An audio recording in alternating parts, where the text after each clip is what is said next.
T minus 30 seconds.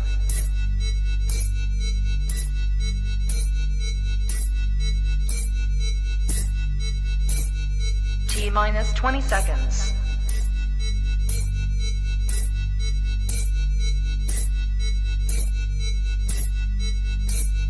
10, 9, 8, 7, 6, 5, 4, 3, 2, 1, 0.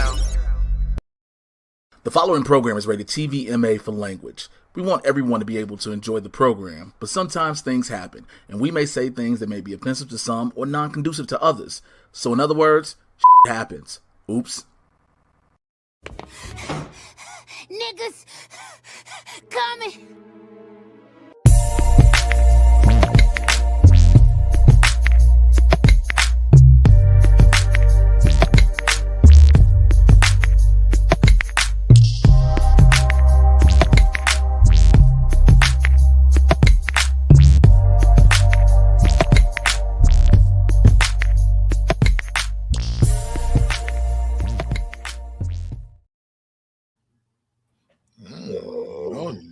That's my fault.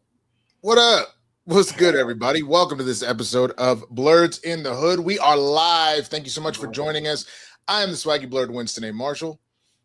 I am your in pain resident supervillain, MrJayWashington. Man, dude, I feel like every time just the universe is trying to attack your ass, bro. This is some old bullshit. I would blame the universe and Mercury retrograde or whatever, but this shit is normal. But it just sucks that I have sinuses, so I have a sinus pressure buildup in one place, and it feels like I need to get a drill and drill in my fucking sinus and just let all the pressure out. That sounds awful. That sounds absolutely awful. I went to urgent care yesterday and I got antibiotics for it, but it takes like two days for it to fully start working. So like 1 minute it'll drain on its own. Yeah. But until then, it just feel like it's a goddamn balloon pulsating in my nasal cavity. Hi, everybody. Jesus Christ, man. I'll be all right. It just started again. It just literally filled back up, and just recently, just like literally about 10 minutes ago, just filled back up, and the pressure is there. And I've been taking, I got the all bullshit, the pseudoephedrine and shit behind the counter that they make crystal meth with and all that stuff. So it is what it is. As in Tylenol? Huh? Acetaminophen is in Tylenol? No. Pseudoephedrine. Oh, okay. Got you. Yeah, pseudoephedrine. So you're only supposed to take one every 12 hours. I took two because I'm what you call a big boy. And so I took two. But all that being said, I digress. I will be here. Eventually, shit'll drip and drain down the back of my throat. Pause. Yeah, you're never beating the allegations for that one, bro. Hey, bro, I know what I said, and that's why I caught myself when I said it. But I'll be fine. Like I said, it'll drain on its own, and I'll be good to go.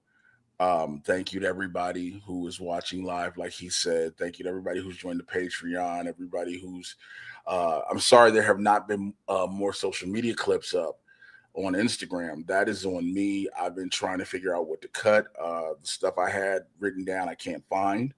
So now I'm just flying blind trying to do that. But I will get those clips up as soon as I can. Also, I have been nonstop busy ever since last week, which is not a bad thing.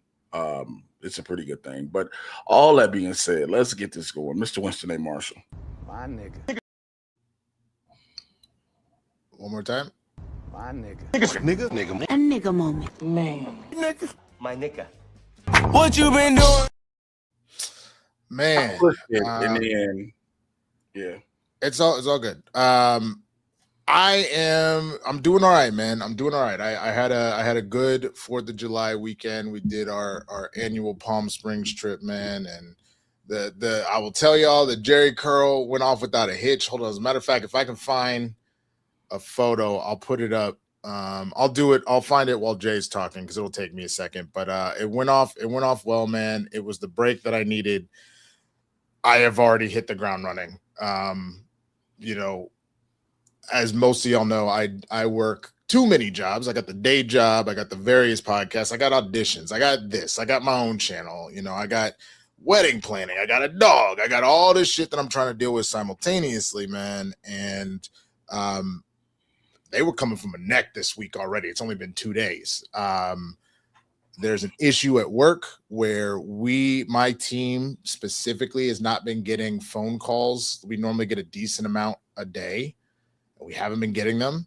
We just thought it was just quiet because it's really hot right now. So my job requires the temperatures to be cool enough to be able to ship product. Only to find out that somebody in the IT department put the wrong phone number. So all of those phone calls have been going to a whole other department that doesn't check their voicemail. So we're behind a solid like 100 to 200 calls. So when I tell you that I have been my shift today, which normally is I'm busy, but I can do other shit, I have been busting my ass nonstop all day. I got a shout out to the rest of the team that the only thing that I could really do for the show today was to get the thumbnail done and throw text back and forth with folks because they abused me today. Fortunately though, I had a ticket to the because y'all know I'm season ticket holder. I had a ticket to tonight's Sparks Fever game. I have no desire to watch Caitlin Clark play at this point. I'm tired of the controversy. I'm tired of the people that show up to come and watch the game. So I was able to sell my ticket, which is cool, but like the rest of my crew is going, so I'm happy for them. And other than that, man, I've just been already getting ready for Shakespeare. That's happening in about like a month and some change. So I've been on my line grind and all that kind of stuff, man. I've been doing a massive amount of updating to all of my acting stuff. So, you know, the resume, the headshots, all that shit, they're doing that. And that takes a big overhaul to do that stuff.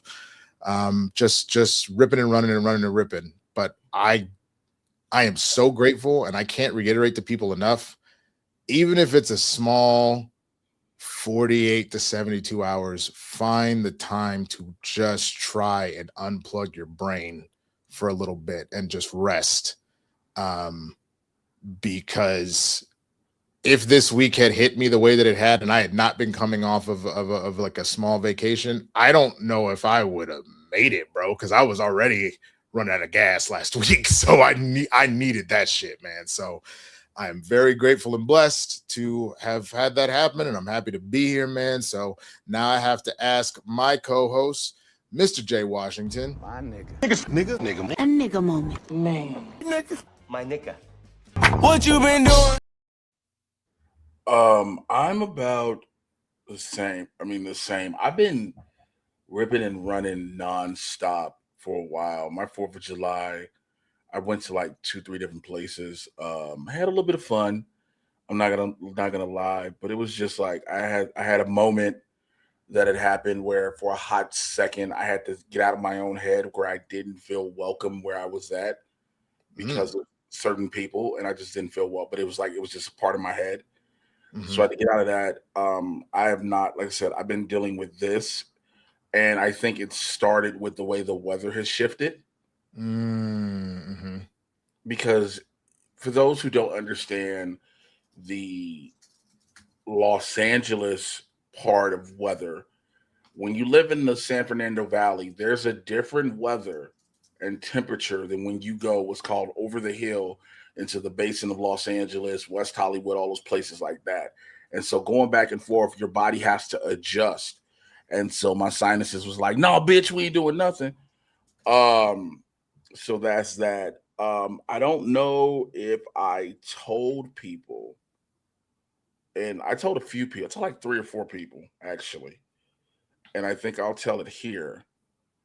This is going to be a shock to some people, but to others, none. I'm officially getting back in the wrestling ring. I will be back in a match on August 29th, 4 days after my birthday. So that is a thing. Don't let me question anything. The only thing I ask, I obviously know you had back surgery. You're fully healthy to do that again? That's dope, man. I'm happy to hear that. I mean, my whole thing has been I want to retire on my term. And Sure. I know when I say retire, it is a whole different thing as opposed to someone you see on TV every week and whatnot. For me, it's I want whether it be the indies, if I get pulled into doing something, whatever. But I want to be able to say I ended my career, my wrestling career, finally on my own terms. And so I'm gonna have, I'm gonna do probably a year, one more year, and then we're done. For those who've been wondering, because a lot of people are like, yo, you've been going crazy in the gym, and that's why. So depending on, we got to do this and the after show, and depending on how I feel, if like hypothetically, if put like this, if shots come in like crazy, I won't be doing it. But if they don't, I probably will be going to the gym later tonight again. So just trying to get that done, trying to get a lot of writing stuff done, trying to set up a lot of stand-up stuff too, man. It's been a lot because I finally got a chance. Like I said, I told people on here last week, I'm headlining in Chicago. I'm headlining in Louisville, Kentucky, Bozeman, Montana, trying to get a couple other dates in because acting has been kind of slow, as you and I both know, as far as TV and film, which is luckily why you can go do theater. And that's why I jump into stand-up, doing all of that. Right. So doing all of that and, just keeping busy and being able to keep my mind off stuff. So, yeah, you can come back. You could have been came back. You ain't have to. I know It's you all probably. good. It's just always a time for you to just speak your piece, man. Then we just both put each other there, so you're good. Yeah, I mean, I appreciate it, but yeah, it's just been trying to. Yo, this is what I've learned. What By happened? the way, I learned that once you start really healing yourself, when you're trying to get better, when going through therapy and things like that, you have a very low tolerance for bullshit. You see red flags. You don't deal with certain things. You just like, man, this ain't worth it. And I've noticed that recently. Like, I used to be able, like before, like when life was fucking me over on every end, I would just deal with whatever it is. Right now, I'm just at a point where I'm like, man, bro, I ain't gotta deal with this shit. And That's fair. I'm like, let me skedaddle. And you know what I'm saying? That's how skedaddle, nigga. Come on. That's how real it is. And I'm like, let me go and skedaddle up out here. This nigga says skedaddle. Skedaddle, my boy. Skedaddle. That's how I'm knowing. I'm like, all right, I'm done. One time I got to skedaddle somewhere. Also, what's crazy? Have you seen the trend on Instagram now where everybody doing the intros to their Netflix documentaries? No. Bro, I will tell you just real quick, you mentioning that. I didn't mention this as far as like what you've been doing, but I think it's something that might help everybody else too, man. I actually found an app. It's called Unrot. I'm not going to plug them too hard because they're not paying us, but it's one of those apps that specifically you have to earn screen time.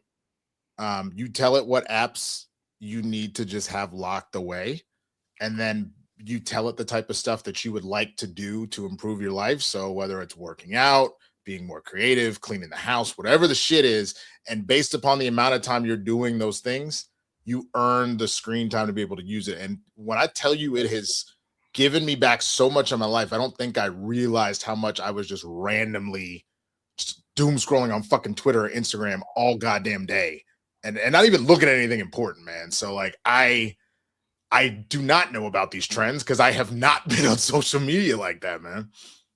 Like literally just to work. That's it. Because I have to post something and that's it. I'm not on there no more. I've gotten, social media becomes a part of the entertainment lifestyle, unfortunately. Oh, absolutely. And, having to do things to get numbers up. And that's, Instagram is that one thing. Like, and then people send me this shit. And in my algorithm, I did a podcast taping with a comic buddy of mine, and she asked a question.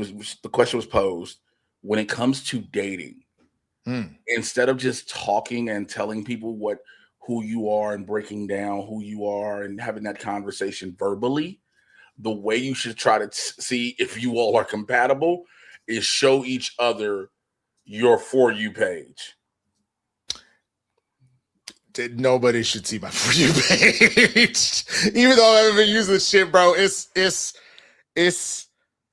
oh Lord. Bro, you know what? I have said how about this? How about this? If we hit 2 shots today, we'll show our For You pages, bro, on Instagram. First of all, you, my friend, are playing with fire. But I don't. Don't sell your soul short. Make it 3. Yeah, thank you, man. Because my shit is in hell, bro. My algorithm is in hell, and in order for me to show people this, you gotta earn this one. Because here's the thing, right. Again, me doing all of the reaction videos and everything, and all the stuff I'm not even the stuff I scroll for, the stuff I'm sent, bro. Yeah, the stuff I'm sent. Yeah, man, my shit. It may or may not be. Blue girl, it may or may not be nothing but asses and titties. I mean, that you'll have to wait and see. It may also be way more diabolical shit too. So here's the thing. I actually had tried to make sure that my For You page wasn't nothing but titties. Because at one point I was like, ooh, because I know a lot of dudes, and I ain't saying you do it. I know a lot of dudes just be looking at thick bitches all day on Instagram and be like, ooh, ooh, ooh. And I'm like, all day? No, there's like, because there's comedy shit as well as, I mean, we'll have to wait and see. I'm not gonna tell you. I'm not gonna tell you everything. Before I go any further, real quick, I wanted to say, I guess she's listening on the train. She's on the way to the game. That's fucking hilarious. That's crazy. Like, I bet it's nothing but titties. Yeah, that's crazy. Fiance's calling it, bro. What's up, Marlon? Welcome back, AZ Badfish, man. He was with us when we first started years ago. So I said I'm in here, wanted to give him a little love and everything. So, All right. So listen, this side is gonna go. Streamlabs.com/blerdsndahood/tip. Streamlabs.com/blerdsndahood/tip. Also, like we said, you can do the CashApp and Venmos. If we hit 300, which is 3 shots for today, we will show our For You pages on the show, and that is probably going to ruin my shit. We've got 2 Streamlabs already. That's not what I'm saying no shit about. Just breaking news that officially Graham Plattner has ended his Senate bid. That wasn't the one I wanted to hear. Damn it. Damn it. I mean, it was for me, because fuck that nigga. The speed version, because we weren't really going to cover that story. For those that don't know, Graham Plattner was running for Senate in Maine. There was already a lot of sus stuff with him, with having a supposed Nazi tattoo and some random horrible shit. Suppose it. It's a dead ass Nazi tattoo he has. Yeah, right. He said he didn't know that that's what it was, but he had that. He was saying all sorts of fuck shit on Reddit back in the day, all that kind of stuff. He kind of downplayed it. Maine ended up putting him forward in the primary. And then it came out yesterday about a number of sexual assault allegations that happened. More today as well. He is officially dropped out of the race. So there are other people that have done that story better, and then we have other stuff that we need to talk about. But I just wanted to let everybody know about that officially has happened. But let's read these 2 Streamlabs and we'll get to the show. I'm mad real quick. That wasn't the news that I was hoping it was. Of course it's not. That we all have a couple other things we were looking for, but that's still a big one. But here we go. So Streamlabs, we got 2 from Fredtastic. Thank you so much for the support, homie. First, Fredtastic says, "Hey, Blerds." 3. Refresh. Did a third one come in? Great. I just saw that right now. So let me add that to the list. Here we go. So the first one reads, "Hey, Blerds, happy to be here on this wonderful day. A lot of talk about the summer box office and whether it's a boom or a bomb. Question I have is, are we talking about gross or profit? CUA, cuz, is that supposed to be cuz, maybe? Backrooms made 300 million plus, but so did Mando and Grogu. He then follows up with, also, I saw Winston's commercial in the wild while watching NFL Live. It was like 15 seconds long, but that still counts, right? Absolutely. On a different note, I couldn't care less about the Charlie Kirk trial, but catching some of the testimony has been absolutely amazingly stupid. And when I talk to people about Supergirl and they reference the comics, I always say, but did you like the movie? They constantly compare it to Woman of Tomorrow. I didn't read it and enjoyed the movie. I learned that lesson after reading Jurassic Park. So a lot to cover there. Real quick, I mean, what's been your take, man, about this conversation about the summer box office being kind of in a weird space right now? Hey, I don't know if people know this for the most part, and I know we just did this thing where we asked for Streamlabs and Venmos and Cash Apps and donations to the show and joining Patreon. I know we say all that, but people technically don't have money. So that's one. People are gonna go see and go do what they want to go do, right? And we're talking early in the summer. I hate to say it, like super early. You tell me the summer box office is a bomb after Brand New Day comes out.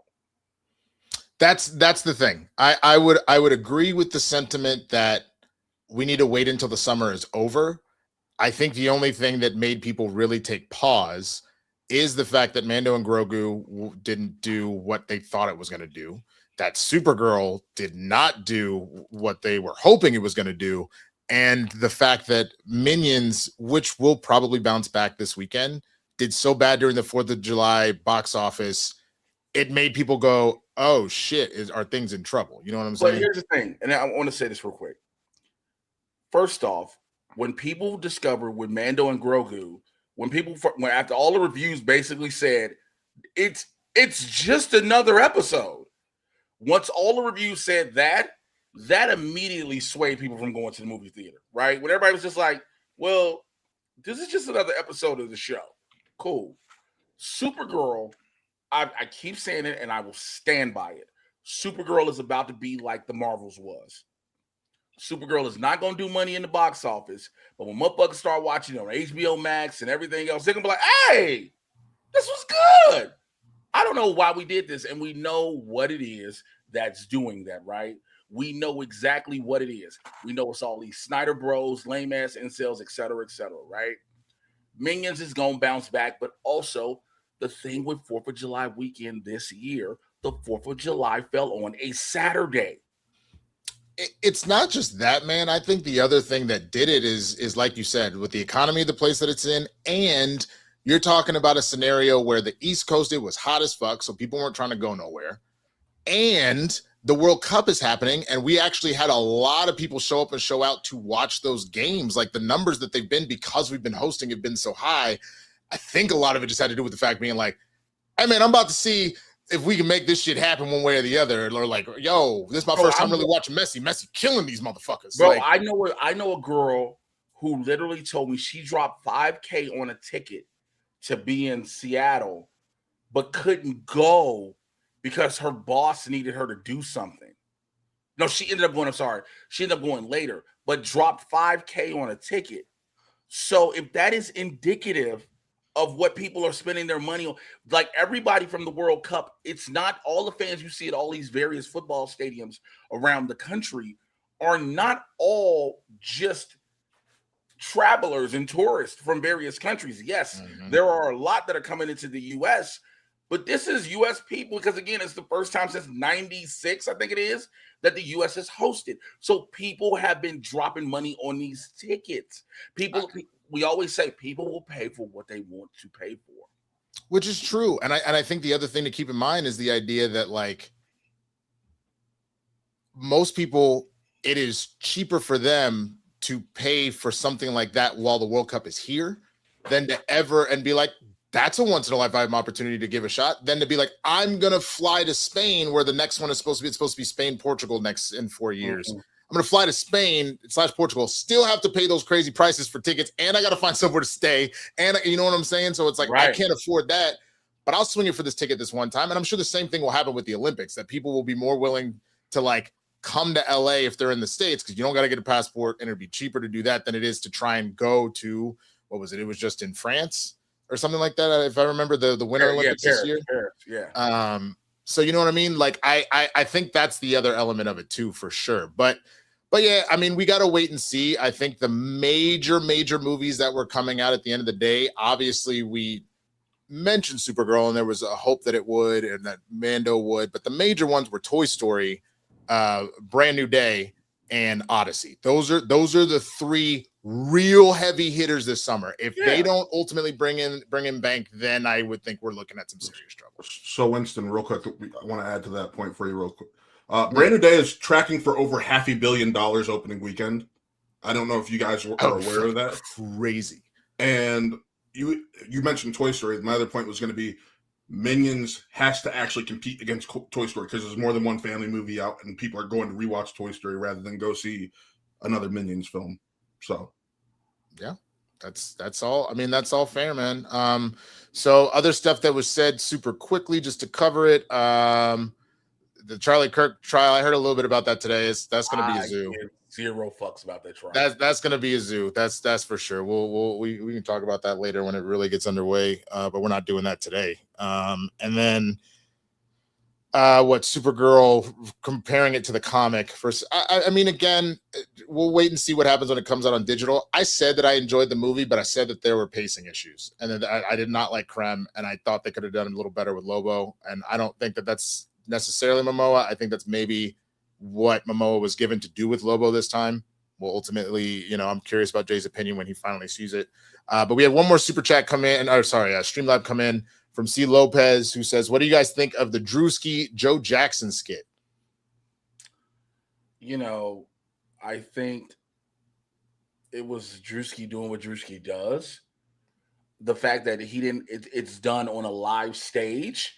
Mm-hmm. It's different than when you get to see things that's edited and cleaned up, et cetera, et cetera. I thought that skit was recorded. Oh, I mean, it was. Oh, I'm just saying I guess it fell flat. Well, it just fell flat then. Yeah.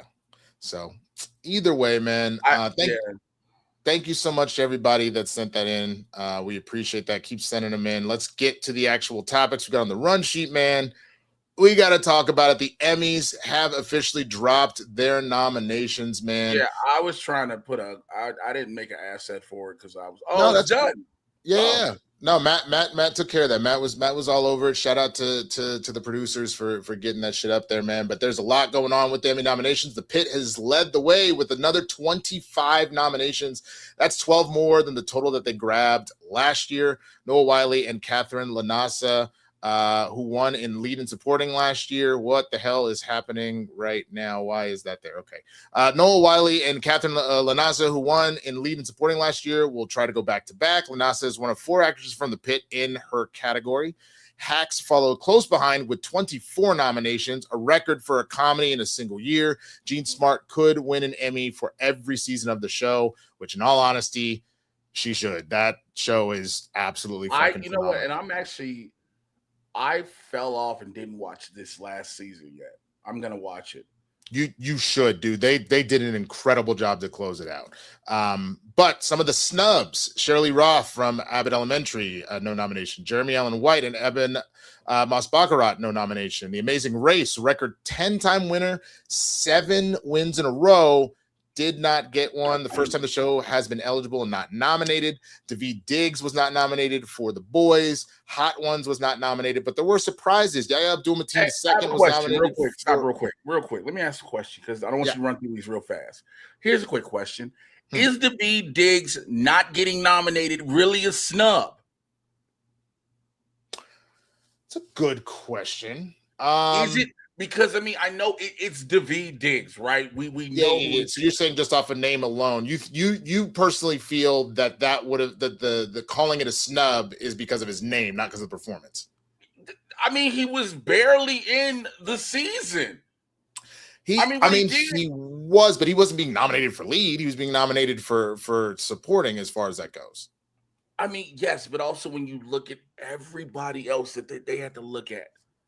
Because the thing is, like, if you're gonna go Daveed, if you're gonna go supporting in The Boys, right? There are so many others in which you can put supporting. You get what I'm saying? No, I get that, and it's considered a comedy series, right? Yes. Okay. Well, if it's considered a comedy series, then I do not consider it a snub, personally. Just from the standpoint, his old father wasn't that comedic. It's not about that per se, because I think the moments that he the whole choir thing and getting the song going to stage, that was fucking hilarious. let alone the him fucking with Ashley shit and then the ball gag and that's how you kill the nigga. Like all of that was absolutely fucking hilarious. But I just think that what we're looking at in this particular scenario is that there were just so like here are the supporting actor in a comedy series. Let's see. Coleman Domingo in The Four Seasons, Paul W. Downs in Hacks, Harrison Ford in Shrinking, Nick Offerman in Margot's Got Money Troubles, Stephen Root in Widow's Bay, Michael Urie in Shrinking, and Taylor James Williams from Abbott Elementary. So that's a very fucking stacked category. I haven't seen Widow's Bay or Margot's Got Money Troubles. So Widow's Bay has come out of bro. Yeah, I got a homegirl that's actually in the show. She's a comic. Her name's Meredith Casey. Shouts out to Meredith. But everybody that I know I started seeing the chatter about it. Yeah. And it was just going like gangbusters. Yeah. Okay. I mean, so to that point, if you're talking about the caliber of actor that Daveed Diggs is, then sure. If that's the conversation you want to have, but as far as actually snubbing, no, I don't think so at all because this category is insane. I had to post this one. I don't like posting. I'm trying not to post him, but this is a great thing. We're talking about Daveed Diggs and not Anthony Starr because the question becomes, because I know what you're going to say, would he be lead or would he be supporting? Because then you got to ask, where does Carl Urban fall? Where does Jack Quaid fall? It would be lead, and once again, I haven't seen Widow's Bay, and I haven't seen Rooster, but A, everything I've heard about Rooster is that it's one of the top shows of the year.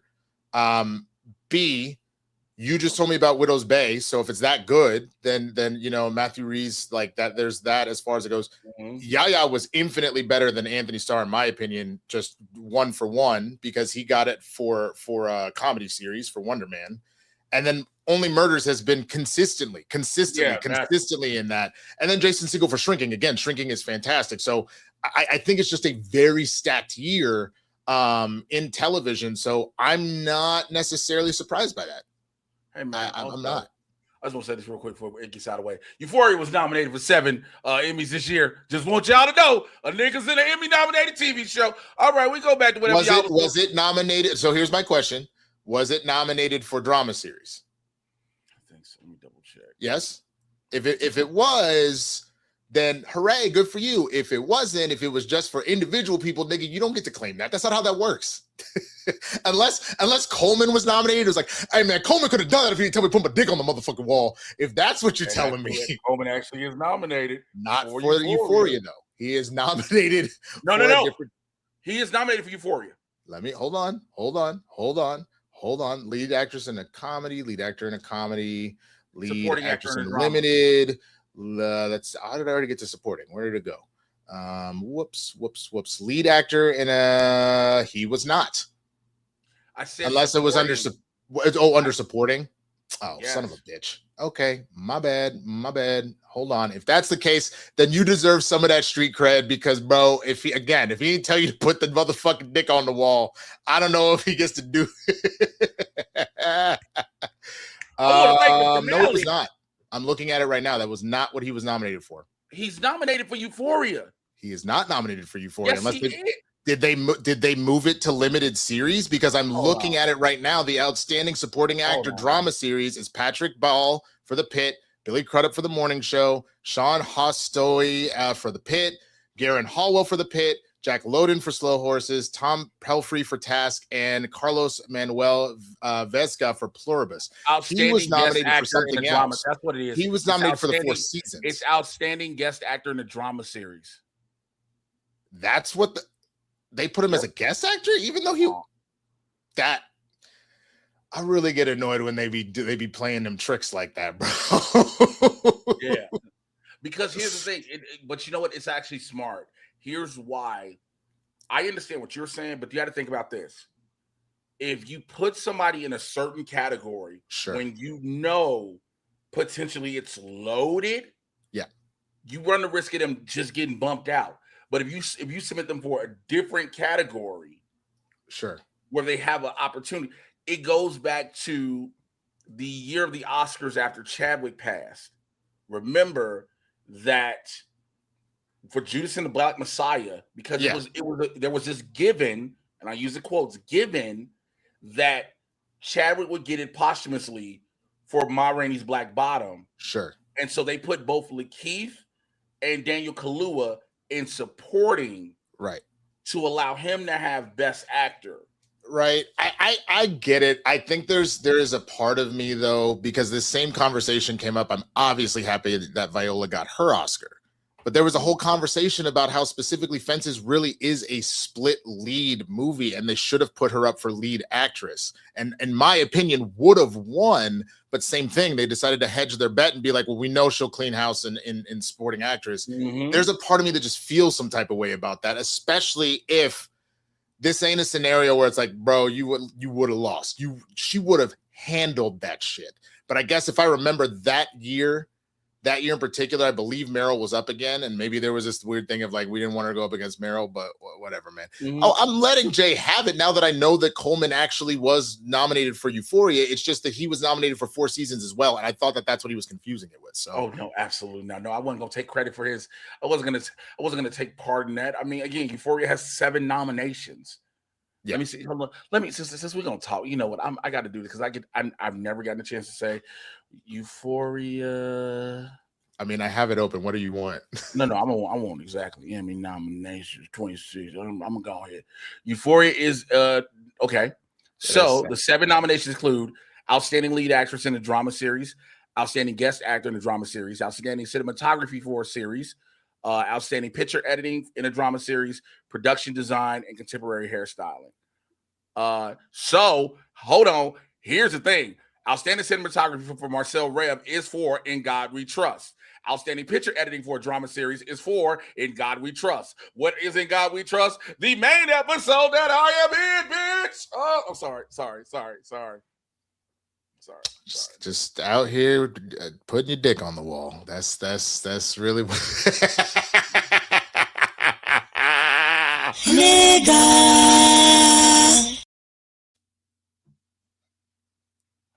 At least it'll be gold. I'm here to tell you right now, we don't care. Let me tell you something. We don't care. I didn't do that. I didn't do that. Matt's a hater. Matt is a straight hater. That's what that shit is right there, man. But anyway, so the surprises that came out of this, we mentioned Yaya, Connor Story for hosting SNL. Heated Rivalry was not eligible. Huh? That's crazy. That it's not eligible? Well, that he did. Well, so I mean, his SNL episode was fantastic. No, Heated Rivalry wasn't eligible, right? That's what you're saying. No, that's why he had to get it for that, because they were but that's the thing. I'm not surprised by that because he was fucking fantastic on SNL. So that actually makes sense to me that he would have gotten nominated in that. But that's crazy. Dwayne said it. Oh yeah, he got nominated for it, and 0 members of the SNL cast were nominated. Just because, like, to that point, man, it was kind of personally, this is the least amount of episodes of a season of SNL that I've ever watched.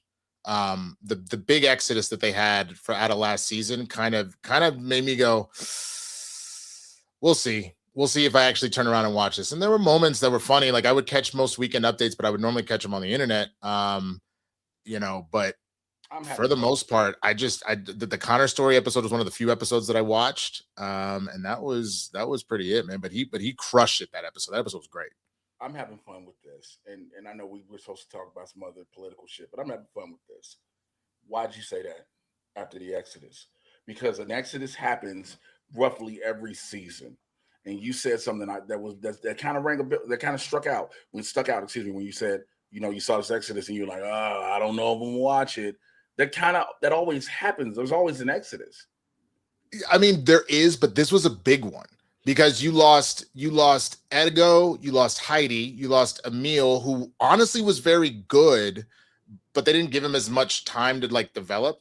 Michael Longfellow, Devin Walker, and I feel in the middle of the season, Bowen left. Like, you just lost a large chunk of the cast. You also lost Please Do Not Destroy. One of them got promoted to a featured player. The other 2 left the show entirely. So it was just that's the thing. When you have Winston, that I much of gotta a correct you turnover, real it's quick. gonna take a second. Stop doing that, man. Let us have this conversation. Jesus. What did he want to say? Matt jumping in while you're talking, and I'm like, let you finish talking. What's up, Matt? What do you want to say? One of Please Don't Destroy is still on as a writer. I said that. I said one of them got upgraded to a featured player, and the other two got removed. Other one is still a writer. Oh, he's still a writer on the show. Yeah. He's just no longer in any more sketches because the only sketches that the three of them were originally in were their Do Not Destroy videos. So, but yeah, no, it was because of that much of a turnover. I just wasn't really that interested personally. I don't know, but yeah, the last one, Your Friends and Neighbors was nominated for Best Drama Series. Did you see that show? No, never heard of it. I hadn't either, so I'm kind of surprised by that one, man. So, but you know, that's we wanted to talk that up first, just knowing that only got technical awards. That's what happened. No, just the Stranger Things only getting technical awards. Yeah, well, because like it was okay. So so do you say okay because of story or characters? It was okay from the story element of it all, but it didn't blow my skirt up. And on top of that, you've never heard that before? I've heard it before. I just never expected you to for this one. Like, it's both that, man. And I said this when they started the part 1 of this final season. They took so damn long. I get the strikes, I get the pandemic, but they took so damn long to wrap this up. There is no part of me that believed that 11 was 16, 17 years old doing that shit. She looked like someone that literally was a young mom doing the thing. And not that she looked old, but she looked older than a fucking high schooler. I was looking, I was like, hey, that's a grown-ass woman. Y'all trying your hardest to age down. But like all of them, but especially 11. So when she's running through the thing and it's like, oh man, she's doing this hardcore training, man. She's out here looking like an X-23. No, she's looking like a grown-ass woman. She's out here looking like oh my God. Why did I just all of a sudden forget Sigourney Weaver's character from Alien? Ripley. Thank you. Out here looking like a mini Ripley at this particular point. She don't look like she's a high schooler. You know what I think they thought was gonna happen? I cannot remember his name who plays Will. I guarantee you they thought his coming out scene was gonna get him nominated. You think so? I mean, you know what's funny? That was one of the sketches of SNL. Actually, SNL did a fantastic job with that. Did you see that sketch? No. So it was when Will was hosting, the guy that plays Will was hosting SNL. They did a sketch where it was essentially Will's coming out. But the idea was, because if you remember, that scene was very long. It was the idea of like, bro. So essentially what the sketch was is they were just like, yeah, there's this thing I need to tell you guys. They're like, okay, what's up? And it's like, there's this thing, and then I've been trying to like figure out about myself, and I've been noticing this, and like because of Vecna, and then it's like 2 hours later. And I was just really thinking to myself, and it's like 1 year later, and it's like, yo, y'all are like grown adults now. Yeah, bro, what are you trying to say? It's like, well, I'm gay. We know that. What the fuck? We been know you gay. What are we doing? What do we do? Because this thing was so low. It was so low. And I remember reading through social media, people were trying to be like, no, you can't hate on how long the scene was. Yes, the fuck I can. Because it was like everybody knew. Even Winona Ryder's Joyce Byers was like, nigga, mama knew. Like everybody knew. It was like the moments near the end were very touching, and them supporting him was touching, but it was a very, very long scene. And the one thing I remember at the time was that I was in the midst of playing Fallout 4 like a motherfucker. And in that particular case, because I was like, Stranger Things is fine, but I'm like, whatever. I had Fallout right here. I had Stranger Things right here. And all I remember is thinking to myself, I'm going through this dungeon. And I was like, bro, how did I have enough time to get through this entire office building, raid it and all the shit that's going on, take it back to the goddamn thing and come back and then travel somewhere else? And they still doing this scene. That's insane. Man, I done completed a whole mission, and Will still ain't came out yet. Entire mission and still had time. So either way, man, streamlabs.com/blerdsndahood/tip, streamlabs.com/blerdsndahood/tip. If you want to let us know what you think about the Emmys, man, what you're excited about, got nominated, what you're pissed off, didn't get nominated, all that good stuff. Just want to support the show, all that. We appreciate it. You can also do the Venmos or Cash App, as Jay mentioned previously. We got to move on to a story that is incredibly important, incredibly fucking tragic. And we intentionally made sure that it wasn't the first thing out of the gate because we didn't want to just drag the energy down. But for those of you that did not hear, 18-year-old Nolan Wells was found deceased on Horn Island in Mississippi after his appearance on the 4th of July with friends. Some things to know specifically about Nolan. He was the only Black person with his friends. And this is a similar incident that has happened multiple times that we've heard about, but there was one recently of a Black woman with all white friends. They were on a trip and she disappeared and it did not come back, man. All 4 of the white friends have deactivated the social media accounts after his body was identified. Wells played football at Ocean Springs High School in Southwest Mississippi Community College. This entire thing was just fucking soul crushing. I'm going to read really quick. Joyanne Reed did a good job kind of breaking a lot of this down on social media. I'm going to read specifically what she wrote. The death of Nolan Wells is reminding people of another case. Here's the Wikipedia entry from it. On November 4th of 2018, Tamala Horsford was discovered dead in the backyard of the Cumming, Georgia home where she had been attending a slumber party with other football moms the night before. The 40-year-old mom was a mother of 5. The Forsyth County Sheriff's Department initially ruled the death an accident, stating that the multiple blunt force injuries were related to Horsford's likely falling from the balcony due to acute ethanol intoxication. A second autopsy requested by her family revealed further abrasions to her body. The family's attorney has also stated that the lack of evidence, the types of injuries discovered, and mismatched witness accounts strongly suggested homicide. On February 20th, 2019, Major Joe Perkins of the Forsyth County Sheriff's Office announced that the case would be closed. There was no evidence of foul play.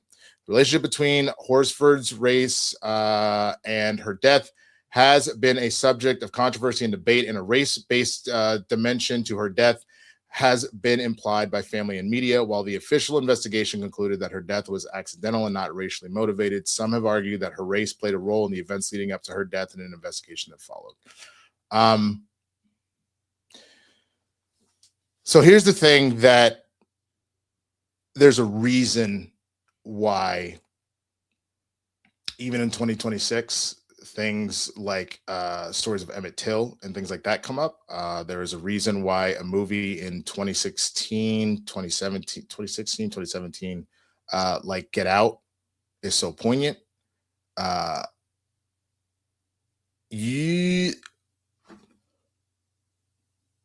There is something very specific about being the only person of any particular group involved in groups, but more specifically, there is something about being the only Black person in a group full of white people that is genuinely terrifying, even in the sense of,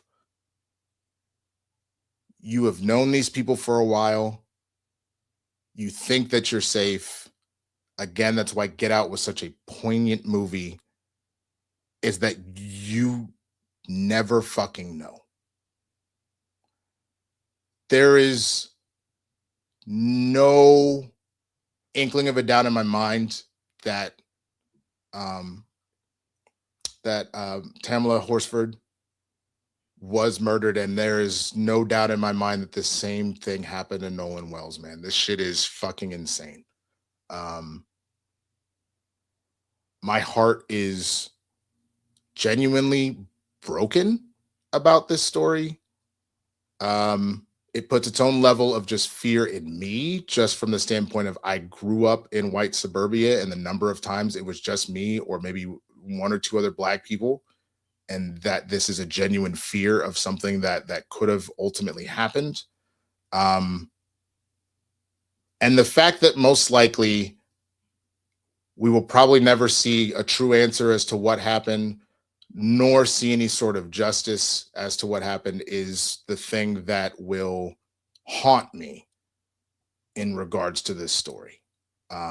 It will just be written off as some crazy accident, and we'll never really get the truth as to what happened to this young man. So the only thing I can do is I can send, prayers and healing energy to his family, that they can do the best that they can to heal, and pray to God that the truth comes out and they can see some sort of justice, or just have their souls be put at peace, having lost their son, their brother, their cousin, their family member. Jay, I defer to you. I'm extra grateful in this situation that there wasn't any pictures or photos that could be used to skew who he was. Because anytime a young black man dies, the first thing most white media does is try to find the most degrading and completely twisted photo of them. And I say that because it's like, oh, look at them being a thug here or whatever. And you don't know the scenario, whatever the case may be, but they'll use that to justify whatever that moment is. I absolutely agree that in my heart of hearts, Tamla Horsford was murdered. Nolan Wells was murdered. The young man that was found wrapped up in the mat in the back of the gymnasium, the black kid that was found hung at the Electric Forest Festival just recently. Mm-hmm. You are not going to convince me otherwise that these are accidents, or I'm sorry, this is a better one they like to use. These were all suicides. And I say that because, yes, do we know that people tend to take their own lives? Unfortunately, yes, it does happen. But many of these circumstances, and they are overwhelmingly being like, nah, this lends itself to some other bullshit. You can't tell me, and speaking in this Nolan Wells situation right here, right now, you can't tell me that those four white kids he was with didn't know nothing. And I'm going to tell you also how I know you're guilty as shit, because guilty people don't immediately deactivate their social media profiles when his body was found. Oh, well, Jay, they want to probably protect themselves and blah, blah. Protect themselves from what? I don't think that it is correct, but I would guess they're probably, from the standpoint of the number of people that are probably in those DMs calling them out on shit, it's probably that. But finish your thought. I've got some more, but finish your thought. I apologize for interrupting. Yeah, I'm sorry. Yeah, right. You're right, Matt. Guilty people do that. You're right, Matt. Correct me. Thank you. Guilty people do that. Guilty people deactivating all this shit. Because there's no way you're telling me all of y'all went out on this boat and everything together. Then you have his phone, but you don't know what happened to him out of nowhere. I say this as a father, as a black man, as a father of a black son. My son does not have only white friends. He has a multitude of races of friends. My son knows better than being the only black person. And I know there's going to be someone somewhere who's going to hear this and goes, oh, well, wouldn't that be racist? What's wrong with them being the only black person? History has shown us it is not safe for us. History has shown us that it is not safe for us. And I promise you what unfortunately is going to happen, because it keeps fucking happening, and especially with the day and age and everything and the way in which we're living in this bullshit ass, backward ass, fuck ass country, those four dudes are going to get off scot fucking free like nothing happened. And they're just going to try to make every black person and Nolan Wells' mother look like we're fucking stupid for wanting justice for this. Because there is no way, I'm telling you this from the bottom of my heart, if it was my son and my son went with the four of y'all, and the four of y'all come back and don't have my son, then either you're going to tell me what happened, or now all of a sudden there's 5 missing bodies. I'm just calling it for what it is as a parent because it doesn't make any sense. Because the only thing that really makes me feel like they had something to do with this, you don't even have a story as to why he's missing. There's no, we hit some chop. We're all of a sudden he fell off the boat, man. We're scrambling to fucking fight. Nothing. It just I don't know. It just disappeared. I don't fucking know. I don't know what happened. What? That's fucking insane to me, man. Absolutely insane. That's fucking insane. And the problem also is, here's another issue. As we know, major media isn't going to pick up things like this until it starts making noise because they're like, "Oh man, we don't want to ruffle any feathers." But like I said, I mentioned a young man who was found hung outside of the Electric Forest Festival. You for sure have not heard about. And I it's just one of those things, man, where I just gotta tell everybody, bro. Like, if you're wondering why black people are so fucking angry about this Chud the Builder bullshit and that why that bitch needs to be in jail forever and all that shit and all literally walking around the streets and be like, "Oh, you're getting chimp out, you fucking cocksucker," and let alone. Like that is what we mean by the idea of every time they kept saying "Make America Great Again." We start off by going, "Great for who?" And the only thing that has really followed after all of this is the rampant amount of racism, misogyny, homophobia, transphobia that has come flying out of people's mouths and has then turned into shit like this. An entire white nationalist group marched on Washington on the 4th of July. A known, documented government white supremacist group marched on the 4th of July in Washington, D.C. openly. People say, well, they have freedom to protest and march and blah, blah, blah, blah. What about black people? What about them?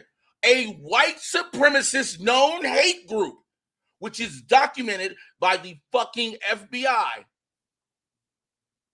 are able to walk freely. And you're probably wondering, well, Jay, how can they do that? Because a white supremacist is in the White House right now.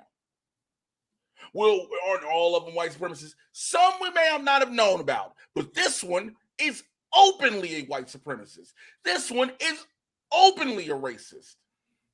What's wild to me, someone pointed out, is like, oh, I see. So it was a problem to wear masks when it was to protect everybody else's safety, but you're more than happy to wear masks the whole time, and you apparently can breathe when you're going to go do your bullshit. Mask. Now you can breathe through. Also, I say this with every breath in my being, with every fiber in my body. If you are a white supremacist on any level, first and foremost, you're a bitch. You're not a man, you're a bitch. You can have hate in your heart, but you need a bunch of people around you to feel tough. You're a bitch.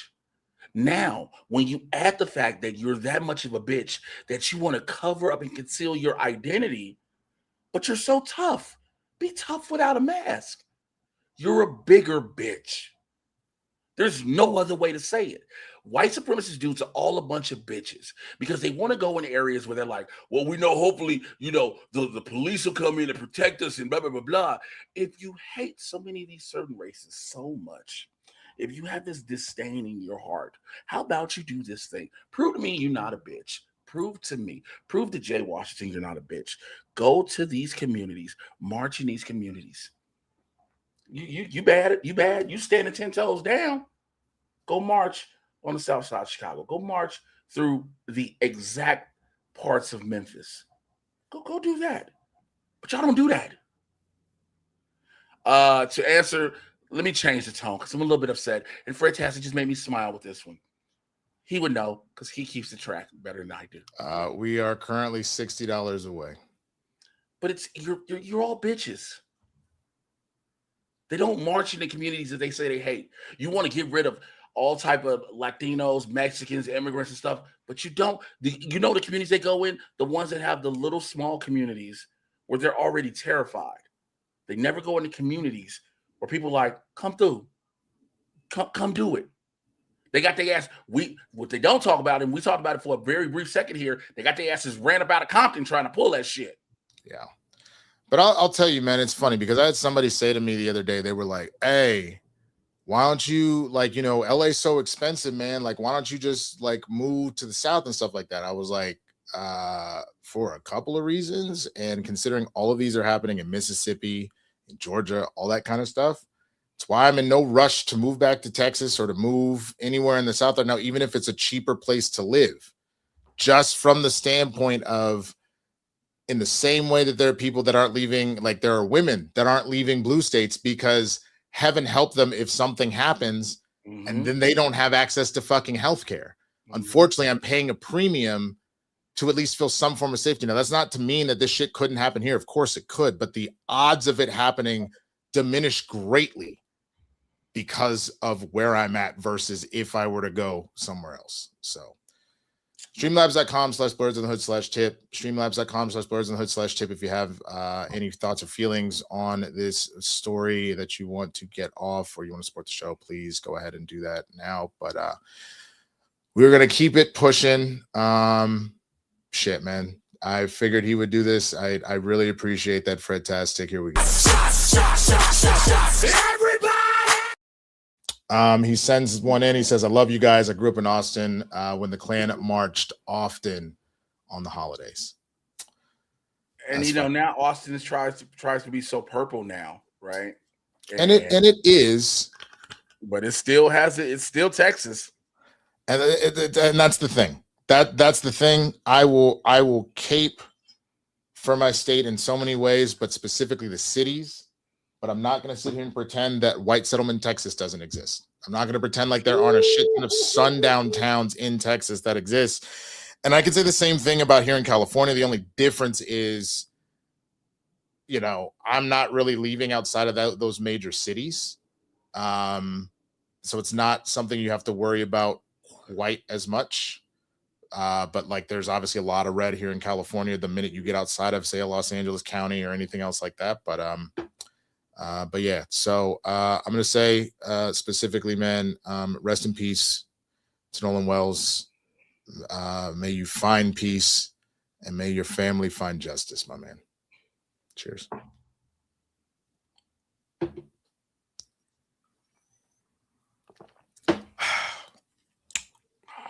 Oh, shit. Whew. Okay, let's keep it pushing. On to the next story, man. I'm going to talk some World Cup.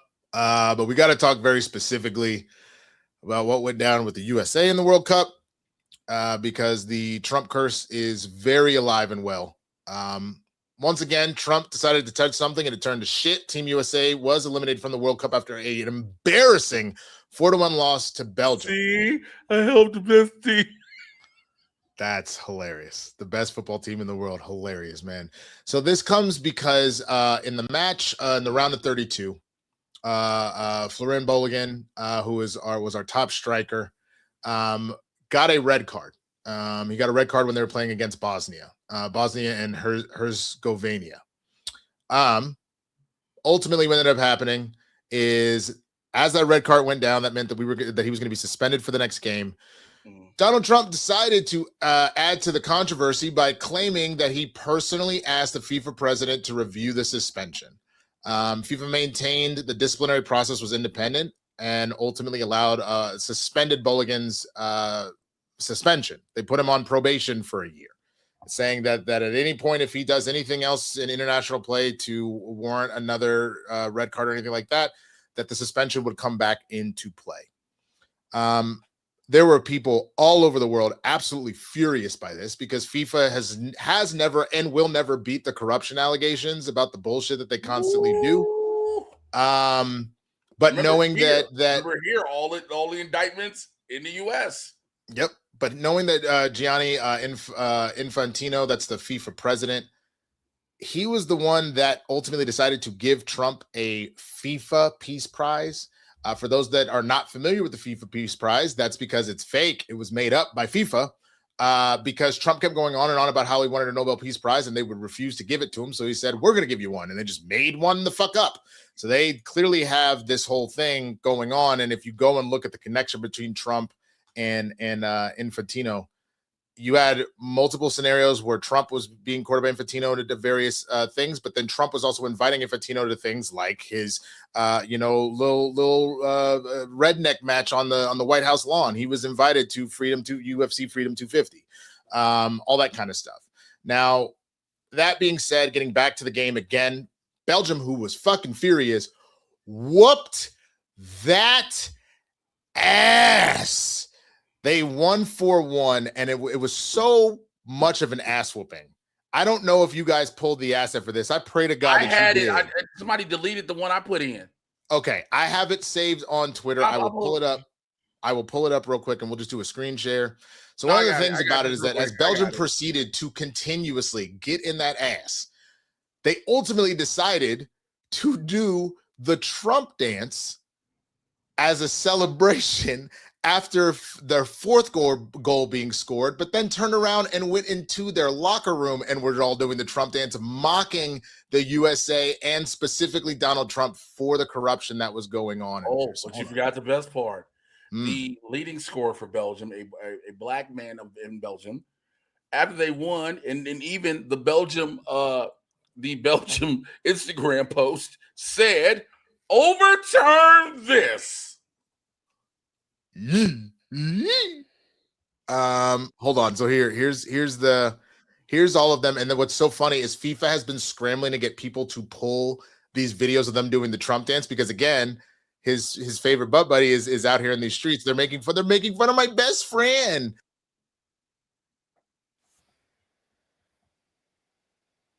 Sorry. Thank you for whoever did that. So this is them all.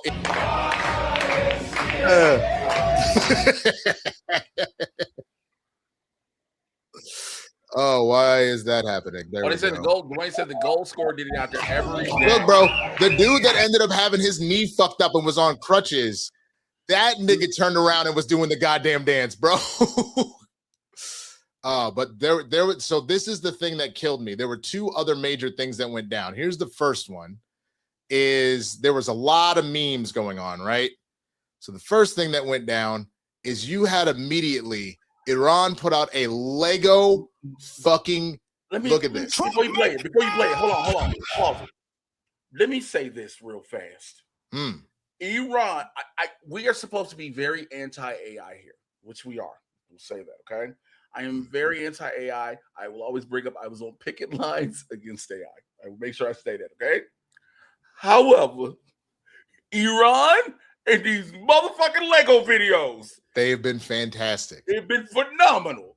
They've been absolutely fantastic. But look at this shit, man. FIFA bent the rule. Still got sent home. Fool. Cheated and defeated. Bye. Trump called FIFA, still had to cry. Red Devils cooking. Not the Belgian waffles, bro. Cheated and defeated. Bye. Cheated and defeated. Bye. Big phone call, but the score don't lie. Jose home watching planes fly. Cheated and defeated. Bye. Bellingham back after the fix got done. Trump on the phone like this, my son. FIFA said okay, gave you the green. Belgium still came through and wiped the scene. Talk that big noise, hosted the show. Got embarrassed fast, everybody know. Stars and stripes waving, but the team fell flat. Belgium laughed loud and stomped on that. You bent the rules but couldn't bend the game. Belgium pressed high and exposed your name. America first, more like America third. Whole world saw the fix and still you got served. Phone call flop, big talk flop. Now you packing bags and the fans won't stop. Red Devils rising, USA sinking low. Cheated and defeated, everybody know. Bye. Cheated and defeated. Not fucking Iran, bro. Iran is not playing, bro. Can we nominate Iran for an Emmy? Iran for an Emmy? Would that be a Grammy at that point? No, I want videos. I want the video to get the Emmy. The song can get a Grammy too. Because it's just like wild. Their trolling level has been on a, because also currently, I believe, while as we're talking, that again, this is how fucked up this country is. We're still bombing Iran. Well, we're back with the ceasefire ended as of today. There were strikes from Iran and the U.S. back and forth, and Trump has announced that they're going back to war. So there's that. Hey man, y'all remember how gas started to drop real quick? That shit going back up, bro. But this is probably my favorite meme right here. This shit had me fucking dying, bro. So a lot of people saw this when the red card got overturned. The Balogun was out here hitting the Uno reverse card on the red card. Lukaku from Belgium hit him with the draw 4, bro. I got your reverse with the draw 4 goals on your one, motherfucker.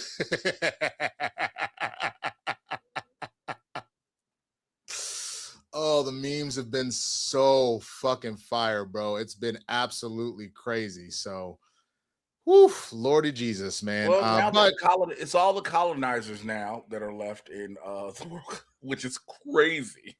That's a crazy sentiment, bro. Holy shit. England, Spain, racist ass Argentina. So we'll get to that. We will get to that when we get to the Karens. Jesus Christ. But yeah. Hold up. Let's look at my bad. Let's look at the bracket real quick. So yeah, it's France versus Morocco, Spain versus Belgium, Norway versus England, and Argentina versus Switzerland. So did Switzerland ever colonize anything? I thought they just keep to themselves. Switzerland is, we Switzerland. We ain't got nothing to do with none of this shit. We ain't on nobody's side. We got our white women, our Swiss cheese, Swiss chocolate, yodel hihu. Like that's what we got. I'll be real with you, man. Who are you pulling for to finish this out? Because France. France. Mbappe. Mm-hmm. Because I want him to get it after the end of the last. Because I was watching the last World Cup. I was watching the finals like most people do, and Mbappe wanted it. Like you saw it. It was so heartbreaking for him not to get it. Yeah. So you want him to get it. I've kind of fallen in love with the Norway team, man. Like I do personally love Mbappe and think France is kind of the favorite to like do this whole thing and whatnot. So I'm here for it. But I'm kind of pulling for Norway. They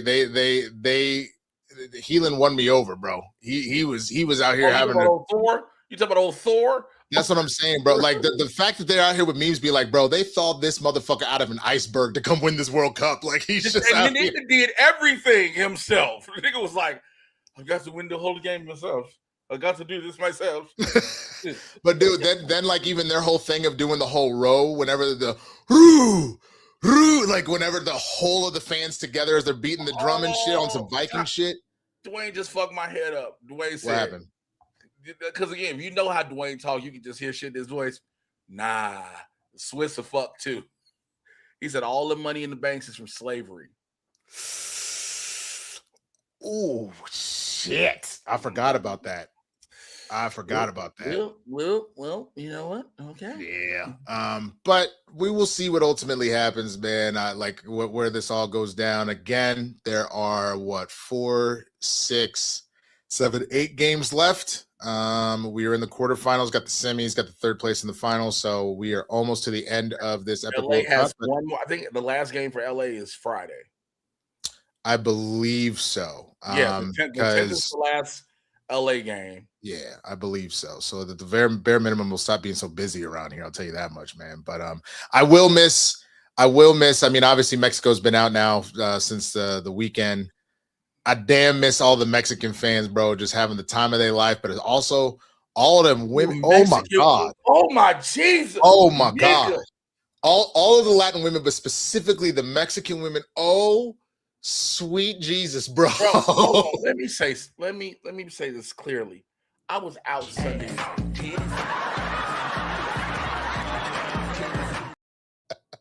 I mean, you're right. You're absolutely right. I was out Sunday night, and it was like after and you were like, where the fuck did all these beautiful, thick Latinas come from?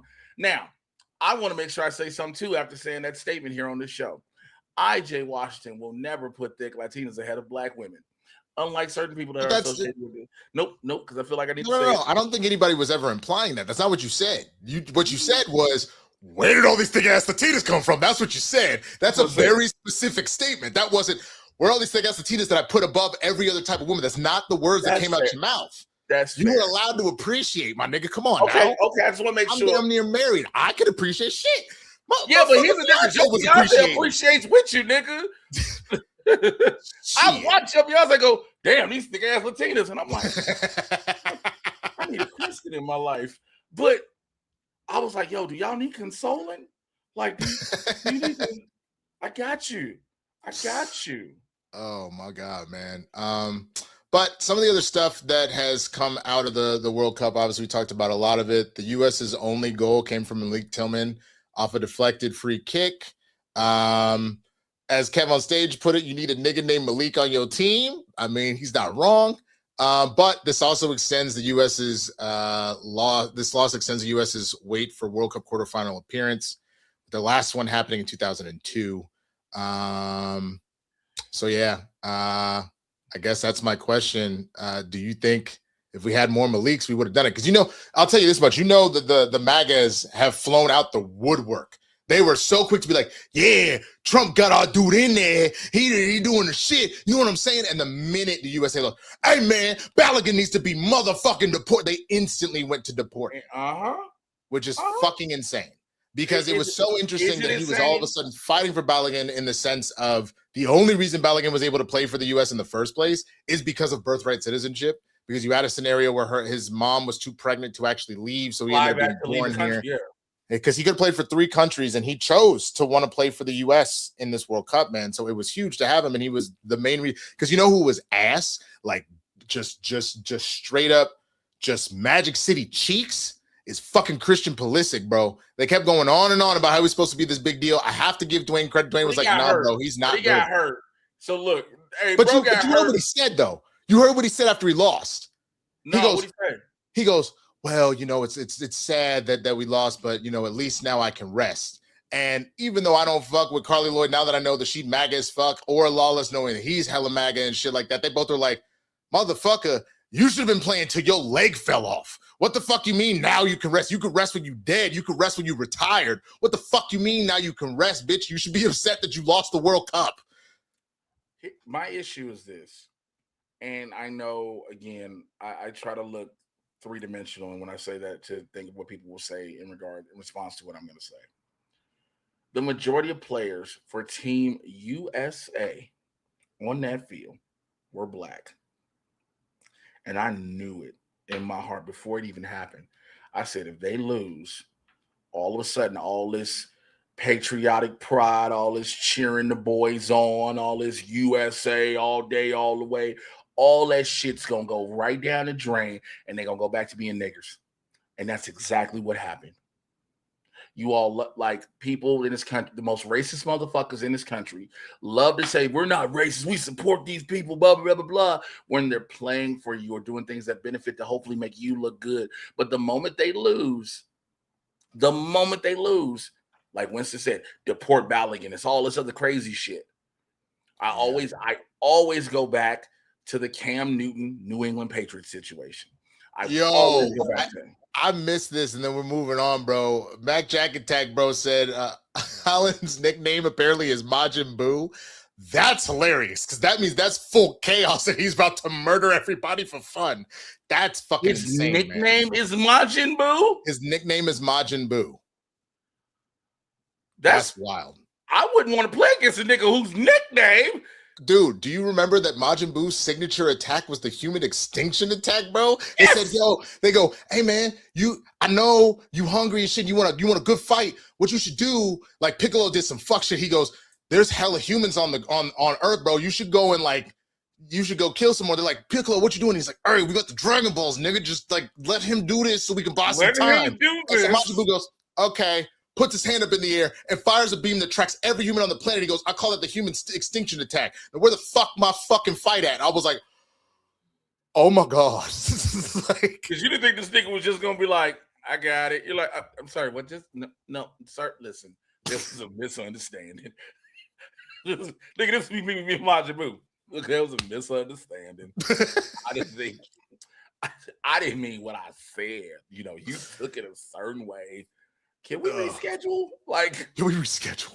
Oh my god, you fucking stupid, bro. Streamlabs.com/blerdsndahood/tip. Streamlabs.com/blerdsndahood/tip. If you want to support the show, get a question in, get a comment in. We appreciate that. You can also use the Venmo or CashApp that's in the description.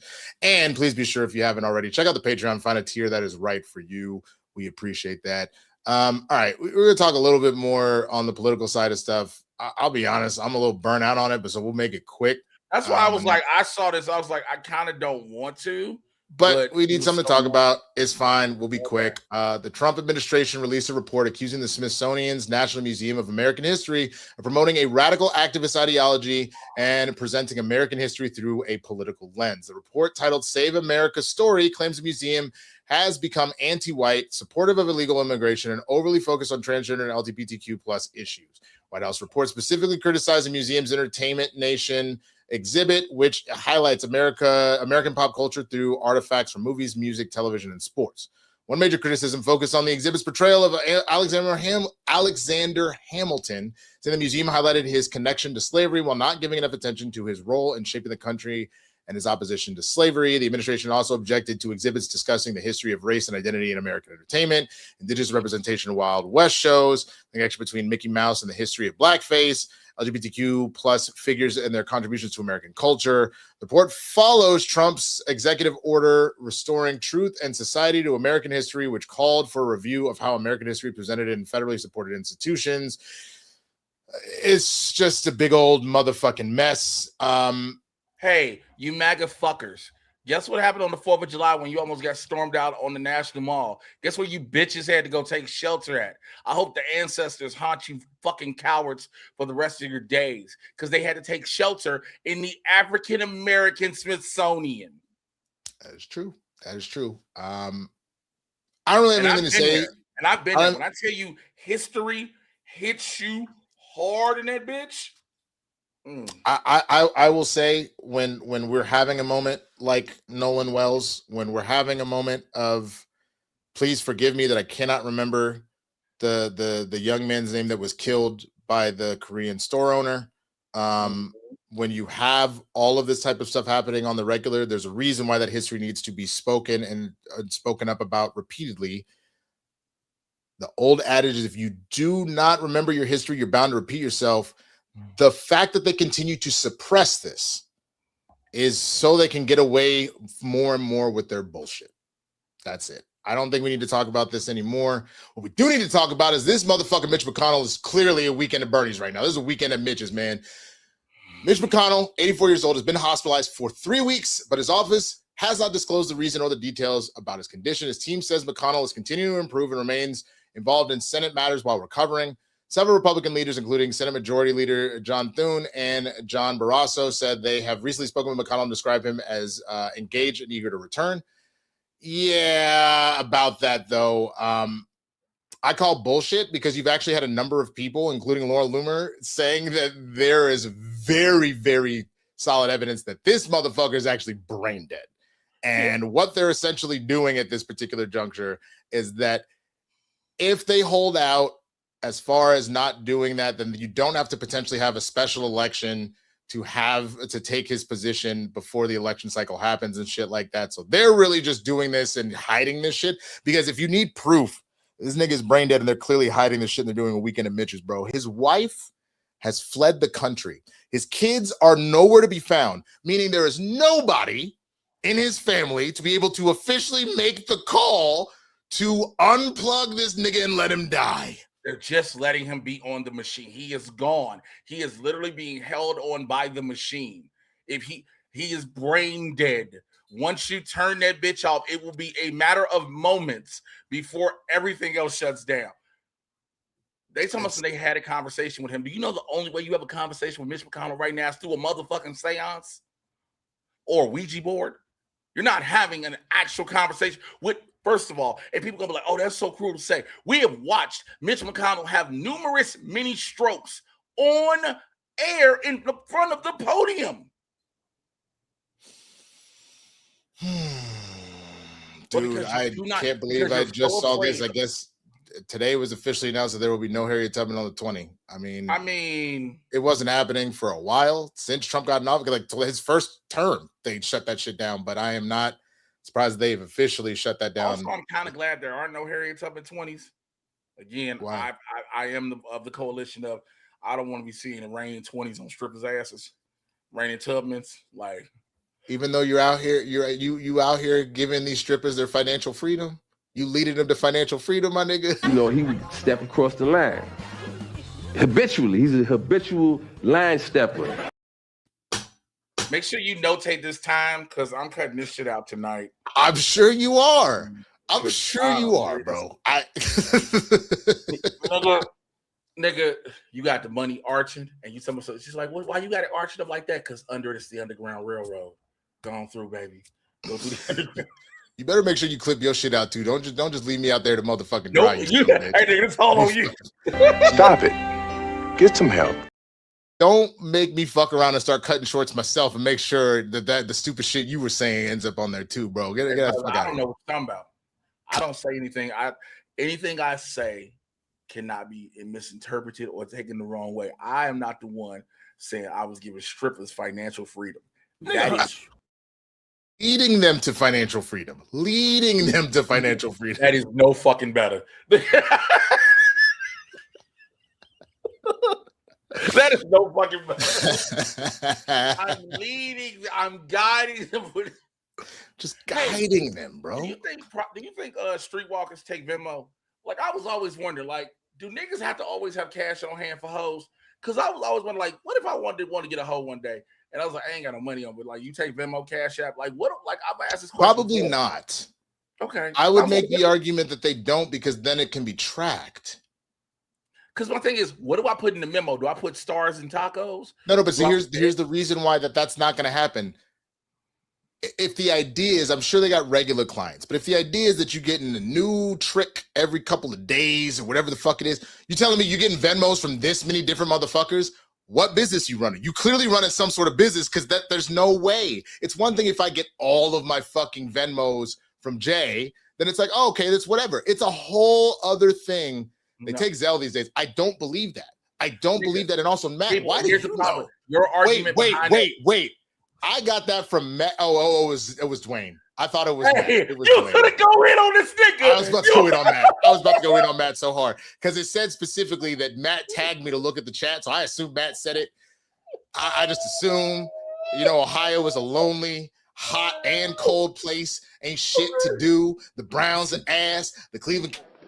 Shut your stupid ass up. Say that, folks. Look at your dumb ass say it.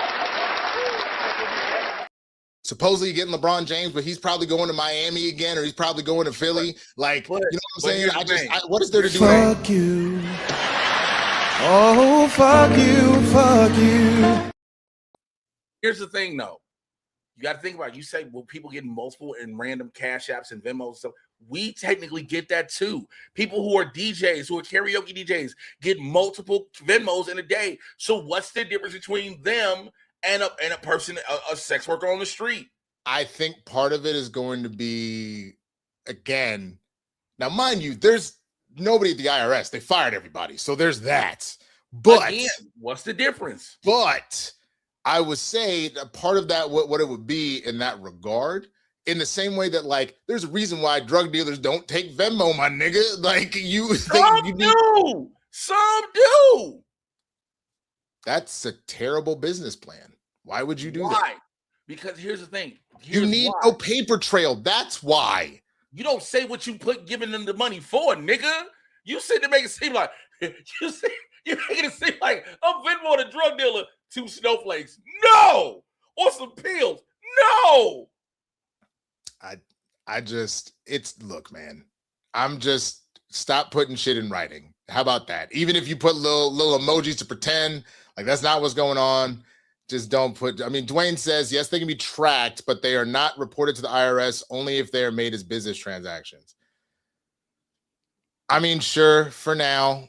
I don't know. That's why I'm saying you got to go with cash. Cash is king. It's not reported. I don't know what we're talking about. So you trying to tell me First of all, let me preface this and clarify this real quick on this show. I have never paid for sex in that type of business transaction. I've never bought a prostitute. I've never, they in front of my building every goddamn morning. They're on shifts. Okay, they're on shifts, and I ain't never. Even when I was going through my drought, clearly I wasn't paying for no. I was going through a drought. Where the bitches at? It's supposed to be titties. Where the fucking titties and the bitches? My street.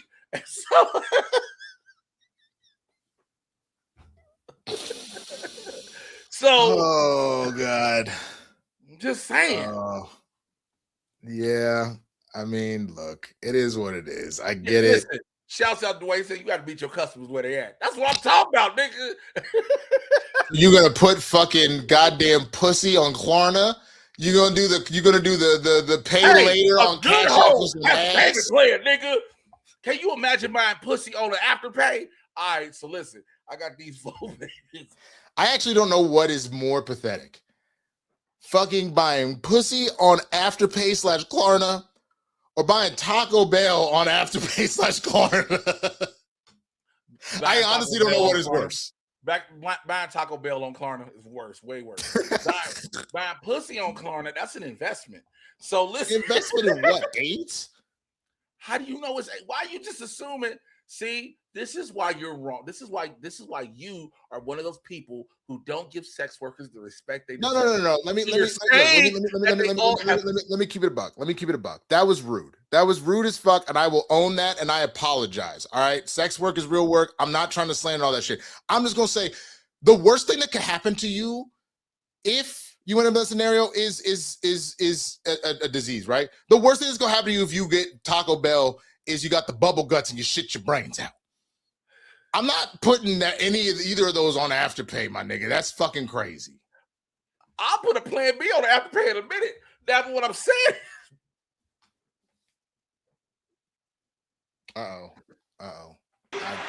Nigga! I acknowledge that I was out of pocket, and I sincerely apologize. You know I've been the first person to say sex work is real work. I'm not trying to be no ass. Sex work, the world's over. It really is. I am. Nah, see, I will look. I will take that L. I can sit here and own that what I said was fucked up. But let's just think for like half a second. Can you imagine? You paid for a $40 blowjob on Afterpay, and then find out in a couple months you got herpes. Fully prepared to suck his dick. I was gonna say you pay for a blowjob with Afterpay and it's not good. Now you still got 3 more payments. That would be really bad. That would be really bad. Also, not Dwayne going, hey man, 30% of the world has herpes, you'll live. He's not. Damn. Streamlabs.com/blerdsndahood/tip. Streamlabs.com/blerdsndahood/tip. Don't do that. I already took the L. We don't need to come up with stupid ass nicknames. That's silly. That's silly as fuck, bro. Paying for a blowjob with teeth. On Klarna, nigga. On Klarna. That's crazy. That's crazy. All right, we gotta talk about some of the shit that's been going on, man. Have you ever used the firm? Huh? Have you ever used the firm, which is like Klarna and Afterpay? Have you used the firm? That one? So a firm will tell you how much spending power you have, right?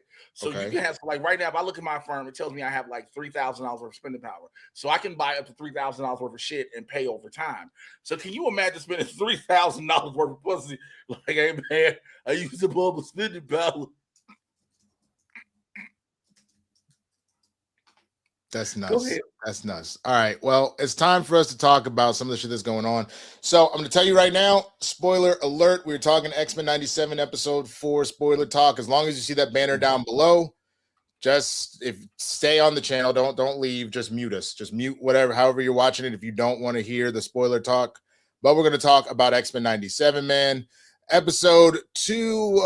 It's episode 4, but it is a part 2. The Rise of Apocalypse. It has fully happened. Sabanur has gotten a hold of that Death Seed thanks to a ship, which was a celestial ship. And my nigga is fully powered up and he is pissed the fuck off. I am so glad they actually showed his full origin because we never saw it in the original X-Men cartoons. We just saw Apocalypse, right? To watch, I was hoping, and I even said it to you when they shot, I was like, we're going to finally see the Celestials as a part of this because his armor is from Celestials. Like you said, it's the Death Seed. And so to see him become this nigga looked on the walls and said, hey, what the fuck? He looked up, he said, hey, wait a minute, bro, that looked like me. That looked like you nigga that was telling me these stories. That looked like you other niggas that was hanging with me. Motherfucker, you been playing me? I'ma kill your ass. Like that nigga said, bitch bet, motherfucker bet. That nigga gonna walk up the stairs. Literally, this is what kills me, bro. This is what kills me right here is the minute he saw them fucking hieroglyphs and realized that Magnus was lying to him. He looked at Charles and the rest of the X-Men and said, first of all, you throwing too many big words at me. Okay, now, because I don't understand them, I'm going to take them as disrespect. Watch your mouth and help me with the sale. That was the wrong one. I thought that was the one that goes, is this your boy? Because that was the one I thought was in here. Yeah, this your boy? Yeah, we run the same X-Men, nigga. We run the same X-Men. Both y'all fucked up when I get this Death Seed. Both y'all niggas. Somebody got to tell Charles Xavier the whole time was like, Noor, listen, it's not what you think. I swear to God, please. This nigga was so scared. He's like, Noor, please. We want the best for you, my nigga. Hey, you gonna fuck us up in 5,000 years. Please. And nigga was like, please don't do this. Bro. Motherfucking damn fucking. I will tell you, because when you know what I appreciate what they've been doing with X-Men 97, and they've been doing this since the first season, they will show flashback clips in the opening title sequence of things that are relevant, right? Of things that are relevant to the episode. Series. Huh? And even from the original series. Even from the original series. They'll do it from the original series. They'll do it from these two seasons as well. So one of the things that I thought was going to happen, because everybody assumed at the end of season 1 that based upon Magneto ripping the adamantium out of Wolverine, and then Charles blowing in Magneto's mind, that's how you got Onslaught, is because you shattered Magneto's visage, and then the two of them became this dark entity, right? So I was so sure when they showed it again in the opening title sequence that was what was going to happen. Now, before we get to that, we got to talk about the other thing that ended up happening in this episode. You ended up with Kang the Conqueror, bro. You officially had Ramatut expose himself. And that nigga said, he's Apocalypse. Bitch, you deal with him out. Well, not only that, you know what he did, right? Because I don't know if you recognize who that was, but they were like, well, what do I do now? And he goes, well, hey, the only thing that can stop him is something external. Meaning, like, so the idea of, because remember, the whole thing, Gambit was part of the Thieves Guild, and then dealing with the Assassins Guild, the whole thing of giving the tribute to the external. She's about to end up, I don't know how, but she's going to end up becoming the external and all that kind of shit, right? Yep. So I noticed that. But yeah, Kang said, peace, bitch, I'm out this hole. I'm going to find another town to fucking take. Kang dipped the fuck out. Said, bitch, 3,100, gotta go. But bro. That nigga put his clothes on so quick, that nigga said, excuse me, gotta go get a bag. But to that point, man, this is what I'm saying when they say you need to listen to black people, bro. Bishop came through and said, my nigga, stop fucking with Insabanur. We need to go. And Magnus's arrogant ass destroyed the fucking time bands and said, we gonna finish what we started. And he was like, you stupid bitch, I should kill you right now. He goes, do it. Try and do it. I will murk you too. I'm gonna get Insabanur on my side, nigga. We're not doing this shit. Now, mind you, that nigga was talking through his teeth. Let's fucking go. Stop this shit. But I will say, I got it. The only thing I will give that made me go, damn. And he's at a point, he still felt the guilt of what happened at Genosha and what happened to Gambit, because even though clearly Rogue had made her choice for Gambit when it was all said and done for Remy, there is a part of him that losing another X-Men, losing all those mutants on Genosha, he was trying to right that wrong. If maybe he could do this, then he could have stopped what happened. But fuck, man. Lo and behold, it just led to And then Apocalypse, bro, but yo, Apocalypse had the coldest fucking line. And what was so wild is I started rewatching the first season at the same time, and you had a mirrored moment from episode 2 of the first season. So Apocalypse murks Magnus. He goes, "Fuck you, bitch, for trying to play me," and then puts his foot right on Charles's face, and he goes, "A true coward would out here and crush a fucking ant," and took his foot off it and went by. He's like, "You don't fucking faze me, nigga. I'm not worried about you." Now remember, you had a similar thing happen in episode 2 of the first season where Magnus put his fucking foot on that motherfucker executioner after he depowered Storm and was like, "I'm trying to do better. Don't make me fuck." So it was a similar moment of, I am more powerful than you. I'm not going to waste my fucking time. But Magnus told that to Apocalypse too when they had logos. Mm-hmm. He told him, he was like, "A coward only crushes an ant." But when that nigga Xavier called himself being badass and talked about his mama, I was like, "Oh, bro!" Because you know they do that all the time. They say that Charles is actually fucking diabolical because he be using Holocaust beams. He be using "your mama abandoned you" beams. Yeah. He be using "nobody ever loved you" and they always die Wolverine beams. He just be beaming everybody, being like, "I'm gonna show you the worst shit you ever thought of in your entire life and make you live that shit over and over and over and over again." And Apocalypse said, "Bitch, get out of my head before I kill you." Like that nigga Charles said, "That's why your mama left you in the desert. That's why Logos found you in the sand, you ugly bitch." I was like, "Ah!" Charles. Clearly, Charles's roast hand was not strong enough, bro, because Apocalypse said, "Bitch, shut up." just shut up. Just fucking talking. Either way, man, I gotta say, man, I am loving this season, and I'm just waiting because at this point, I think what you're gonna end up happening is I think you're gonna end up in a scenario where Gambit will still end up being the Horseman of Death, and he's going to revive Magnus as probably one of the other Horsemen at this point. Well, so that's what has already happened in 97 in their time. Right, because you remember at the when Apocalypse left the future, because remember at the end of the first episode, he goes back and all that equipment body, and it was blocked with Emma Frost's mind and all that shit. But ultimately what that was this motherfucker went and got Gambit's body. He's got his body and he's about to fucking use that shit to go and make his Horseman of Death. And again, as we talked about last week, that nigga's an Omega level mutant, okay? And nigga is an Omega. The only reason that Gambit was not an Omega level mutant, for those that don't know, is because he went to Sinister and Sinister made an alteration to prevent his powers from growing, because in another timeline, that didn't happen, and this nigga became New Sun. He was generating so much destructive kinetic energy. This nigga literally brought about the apocalypse of the world, and not apocalypse as in the mutant. I mean, he ended the motherfucking world with his power. So, but did you see the post-credit scene?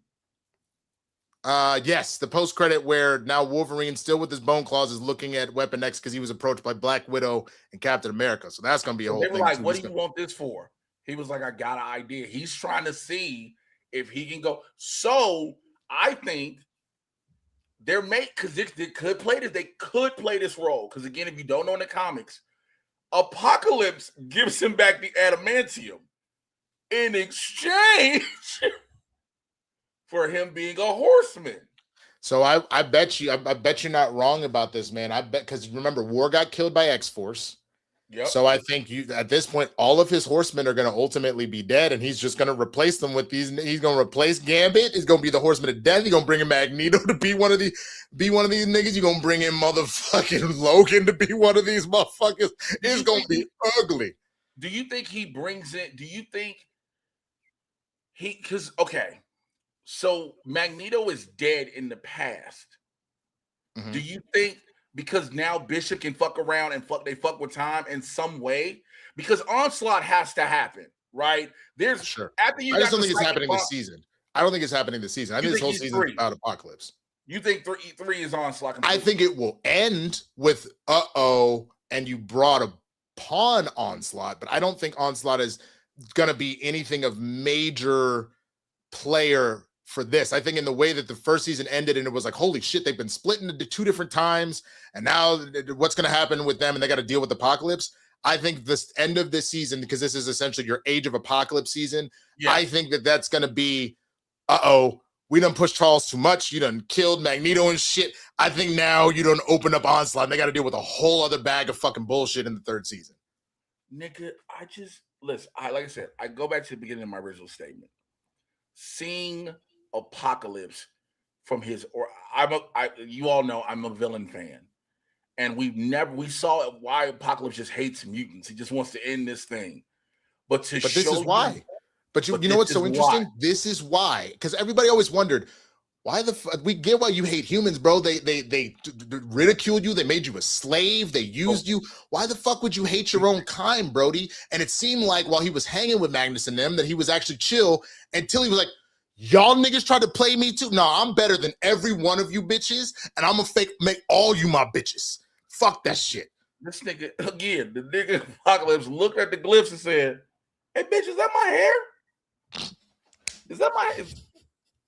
Bro, that kind of looked like my sword. That nigga floating around like you. That nigga in a wheelchair. I didn't even know what a wheelchair was to you. I don't even know what a wheelchair is. Wheelchairs around here. I don't even know what a wheelchair is. Oh, shit. All right, that's enough. We can move on. I don't want to keep our audience sit out there waiting, man. Did you watch the Dune 3 trailer that dropped? So, no, because I have no desire or any inkling to watch Dune at all. There's never been anything about the Dune franchise that's been anything to me. So, okay, fair. I know some people are fans of it. It just, to me, was like, I'm excited about it, but I didn't have time to watch this trailer, unfortunately, so I can't speak on it either. So that's okay. The Dune 3 trailer came out. Y'all should check it out if you're interested. That's all we're gonna really say on that. Let's get to these motherfucking debates, bro. The smart dumb nigga shit. I'm here for it, man. Let's fucking do this. Oh, I got something for you. this week. Okay, and Matt has one too, so I'm gonna let you go first, and then Matt will do his after that, man. So what you got for me this time? I like to test our blackness, myself included, and I want to see how far we can go in stretching in our belief of this or that. And this or that I have are black classic movies. Oh shit. Okay. All right. So what I'm gonna do, I'm gonna pull this up as its own file as well, just so I can take this. You can take that down. But let's see. There we go. Let's see. Hold on. I'm writing it down. No, I'm gonna pull it up so we can have it as its own thing. So I'm taking this down. We now have add that to the stage. Add that to the stage. But I would still just for the sake of the cut being easier, I would take it off the stage. I would keep us up. So let me just finish writing it down, and then we can we'll just talk about it. Drumline versus Love Don't Cost a Thing. Okay. So yeah, let's go back. Go back to our two shot. Oops. There we go, and put this back. All right, bet. So let's do it. So this or that. The first one that you presented was ATL versus Friday. I mean, I'll put it to you this way. I think this is kind of a layup choice for me. I think when you look at just based off of, obviously it's a newer movie, that ATL is a slightly better movie. I would say that I pick Friday all day, every day.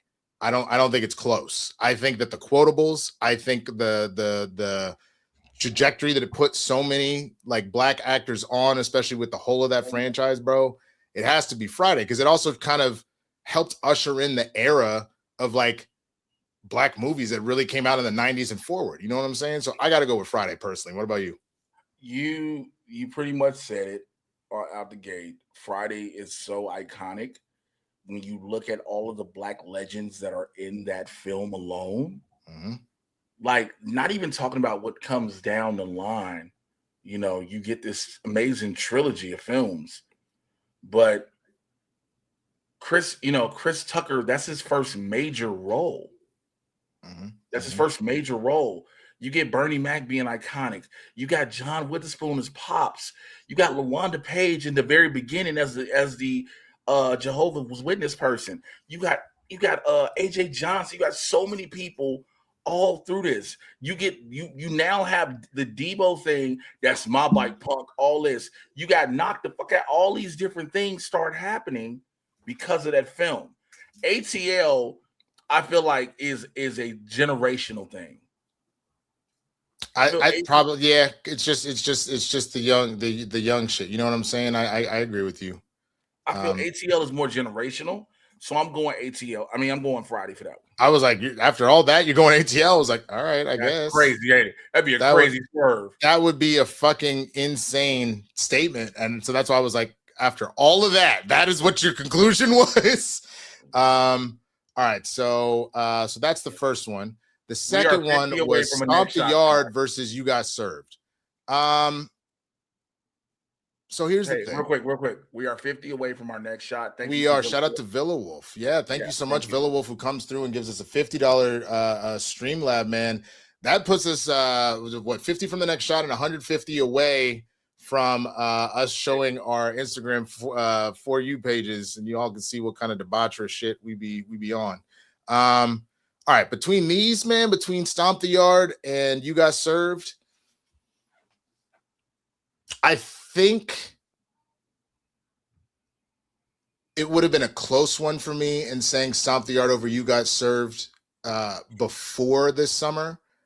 But one of the people that I actually met on the Lay's commercial, my boy Jermaine, man, he is actually Pork Chop in Stomp the Yard. So it's Stomp the Yard for me all day and all night now. Now it's not even close because now I got a homie that was in that movie. So that was cool to see that. But what about you? Man, there's something about You Got Served, bro. There's just something about You Got Served. Stomp the Yard is a thing, you know, it's always going to be iconic for what it is. But You Got Served, it's just the dance. You got served, what? I mean, obviously saying the term You Got Served, all that shit, I get that. But no, Stomp the Yard, man, it was, if we're just keeping it a buck, Stomp the Yard was like a poor man's drumline. Like they you got something out of you got. I'm not even trying to be a dick about it. I'm not trying to be a dick about it, but considering what drumline did, because Stomp the Yard came afterwards, you know what I'm saying? And it was one of those things where it was like the similar kind of premise, the similar kind of like energy. You got this like kind of rebellious kid who, you know, all in this case, all he wanted to do was dance and stuff, but ultimately found it through fraternities and stepping to be able to kind of pull that legacy. And drumline obviously didn't come from the best sort of scenarios, but wanted to go to a school so he could end up playing drums because that's what he did and shit like that. The growth that ended up happening, having the mentor for him, it was what Orlando Jones as the teacher, and then the rival drum person in drumline. But then on the flip side, you had his uncle, who he was in Stomp the Yard that he was staying with, and then having the rival and the leader of the fraternity and shit like that. Like they echo each other. But yeah, I'm going to Stomp the Yard over You Got Served personally. You Got Served. Okay, all right, bet. The next one. Love and Basketball versus Juice. I don't know why these are the movies that we're comparing to each other. Yo, this. I don't know whoever did this. They need their ass beat because they're not closely related. Why? Because at least the first two I could see the connection. I don't understand the connection with this one. I'm personally going Love and Basketball. I've always been a sucker for I know it's not a rom-com, but just like romantic dramas. I like those as well, man. I think the fact that there was an automatic tie for me in the sense that like most of my family went to USC. So even the fact that she went to USC and she was balling the shit, I was like, oh shit, she a Trojan. Like there's all that shit. Yeah. And then you have the most motherfucking iconic line, bro, at the end after he yams on her. And it's like, clearly I don't love your ass. And then you go all of a sudden, double or nothing. Double or nothing. Love and Basketball, bro, all day. You're going Juice, aren't you? So, first of all, hold on. Who said I'm going Juice, nigga? It should be Menace to Society versus Juice, to be quite honest. I agree with that. I'll play you one-on-one for what? Your heart. And then you beat this chick. And then y'all still end up married with a kid and everything, man. Well, no, not just that. I play you one-on-one for your heart, and then double or nothing. Clearly being like, you know you got my heart, girl. What we talking about? Yeah, that's literally. I think a lot of people forget that. He's like, you know what you have. He was like, no matter who I've been with, I've always loved you. I have always loved you. You just did. You didn't think we were gonna be ever together, but it's like, no, I always wanted you. And sorry, what's up about Black Love? Yeah, Matt, you'll never know about it. Sorry, I do a shot at Matt just for no reason. That was damn. You just fuck you. Oh, fuck you. Damn. All right. Well deserved. I will tell you this. Sometimes you just got to take L's, and everybody has gaps in their knowledge. The only 2 movies on this list that I haven't seen are the next category and Set It Off and Baby Boy. So I have to abstain. There's like 4 black movies classic black movies I haven't seen, and these are 2 of them, and I will take that L. So I haven't seen either one. Now, mind you, the only reason I haven't rushed to go watch them because I own all of them is because I still want to do reaction shit on my channel, and I figured those would be 2 good ones to do. Go ahead and get your jokes off. I don't give a fuck. I am aware, but I haven't seen these 2 movies. So I don't have any. I don't even have jokes.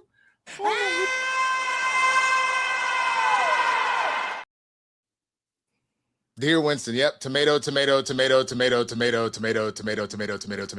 fine. I take the L. I understand that.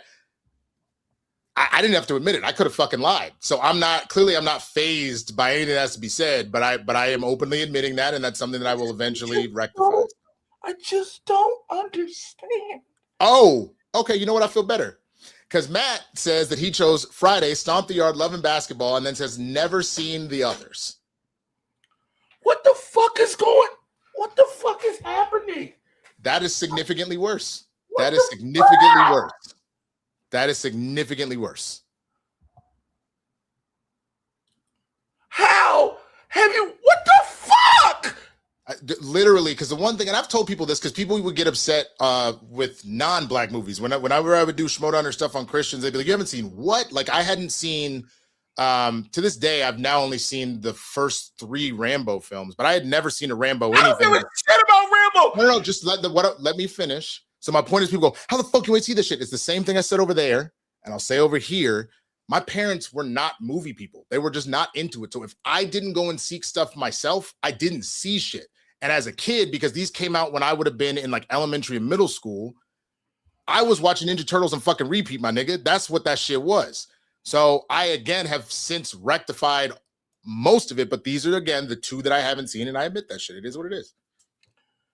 I get past, just when I start to get past your 2, this nigga Matt has not seen Set It Off, Baby Boy, Drumline, or Love Don't Come.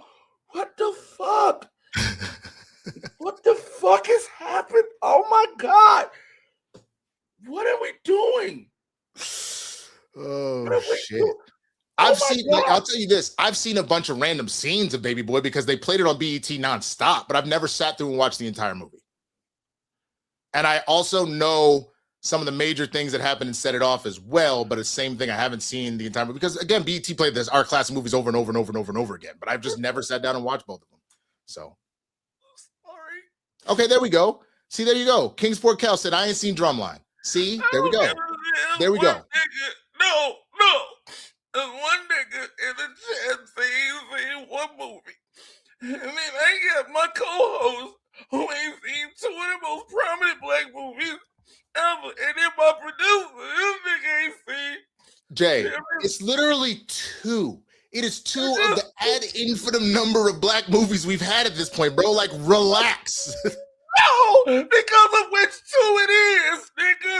And you know what I'm saying? At this point, it is not for a lack of. I like literally, y'all can see it. I got the shits. I've just decided since at this point, I might as well make something out of it. That's what that shit is. You know what I'm saying? Oh, broke Jake. That's hilarious. That's hilarious. That is genuinely funny. Oh, Matt, have you seen Black Dynamite? Okay, good. All right, bet. All right, so then, Jay, you got to answer the question yourself. Set it off for Baby Boy. I'm going to call my therapist. Nigga, hurry up. We ain't got all day. Okay. Well, Tyrese's role that was prominent in Baby Boy because there's a lot of niggas that was Jodies. There's a lot of Jodies in these streets, nigga. It's a lot of niggas that live with their baby mamas and off their baby mamas and are horrible ass niggas. But Set It Off did something. Let me tell you something. I'm in a bad Nate. Niggas who used to. I need that money. and Queen Latifah when we was like, I knew it. I knew she was a lesbian because it was her as Ursula that everybody was like, God damn it, this was it. I'm gonna go and just say set it off. Okay. Set it off first of all. All right, bet. So now we get to our last one, the battle of the Nick Cannons. Drumline or Love Don't Cost a Thing? One band, one sound, nigga. One band, one sound, nigga. Come on. I genuinely enjoy Love Don't Cost a Thing. I love it a lot, man. Like, yo, let's not sit here and pretend that Christina Milian isn't one of the finest individuals to ever grace this planet. But Drumline is that shit, bro. First of all, sir, have you ever seen that woman in person? I have not. It's probably a good thing. Christina Milian is proof that angels walk this earth. You know who else walks this earth? Liquor. Everybody! Villa Wolf sends in another $50 to put us at 200 to say this is for Jay's therapist.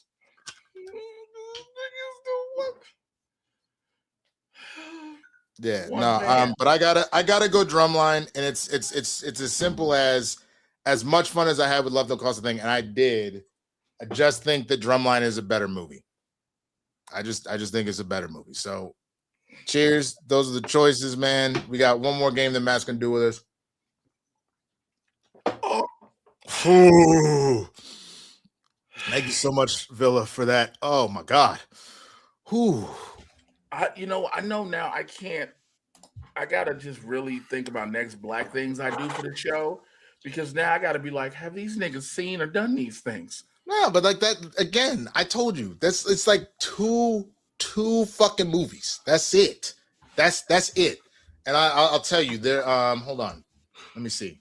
The only Spike Lee movie I haven't seen, there's only one, is Malcolm X, and the only reason for that, You're a whore. The only reason for that, period, is I was about to start it when someone goes, yeah, it's like almost a 4-hour movie. And I was like, oh shit. And the way my ADHD brain works, I need to be like, okay, I'm going to do this shit. No, bro, that one keeps every other Spike Lee movie, I've seen them multiple times, but that's the only one I haven't seen. And I know that's a major one. I get it. No, I'm just saying it keeps, as someone with ADHD, that one kept me sucked in. Like that I'm sure it does. But again, that's fine. We all have our gaps. That is the only Spike Lee movie I haven't seen at this point. Also, real quick, fuck you. I'm related to black film royalty, so I'm gonna just defend myself with that. See, and like that's the thing. That's not new information. King's Workout was like, I remember him saying that on Harloff Show. It's the only Spike Lee movie that I haven't seen. I've seen every other movie. I've seen it multiple times. You're just walking away, nigga. You just walking away. That's it. You're done. You're done. Is that what it is? You just walking the fuck away. Use a whole ass bitch, Jay. Bring your ass back here. We got one more game to do, and then we got to do the camera. We got to go. Bring your ass back.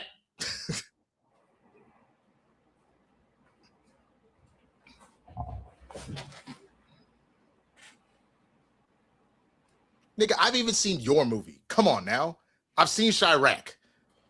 Relax.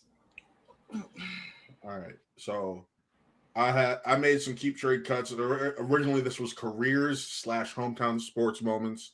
We'll save the hometown sports moments for another thing. And I got one for each of you. One of the Winston, the one I present you, just you will answer, and the one I present Jay, just he will. We got to keep it up. I noticed you put keep trade cut. I think what probably makes more sense just from the idea, it would be probably start bench cut, wouldn't it? Because trade implies you're getting rid of it too. Yeah, that's the point. So start bench. So you're getting rid of both. I don't understand. Okay, would it be start bench cut? So okay, start bench cut. Fine, we'll do that because I'm just going what based off the conversation. But either way, Winston, the one I have for you is JayWashington career moments. We have Dick on the Wall, Serious Chicken, and the Netflix's joke special. Oh, that's easy. That's easy for me. You're saying I'm picking these? Yes, you're picking these. That's easy. So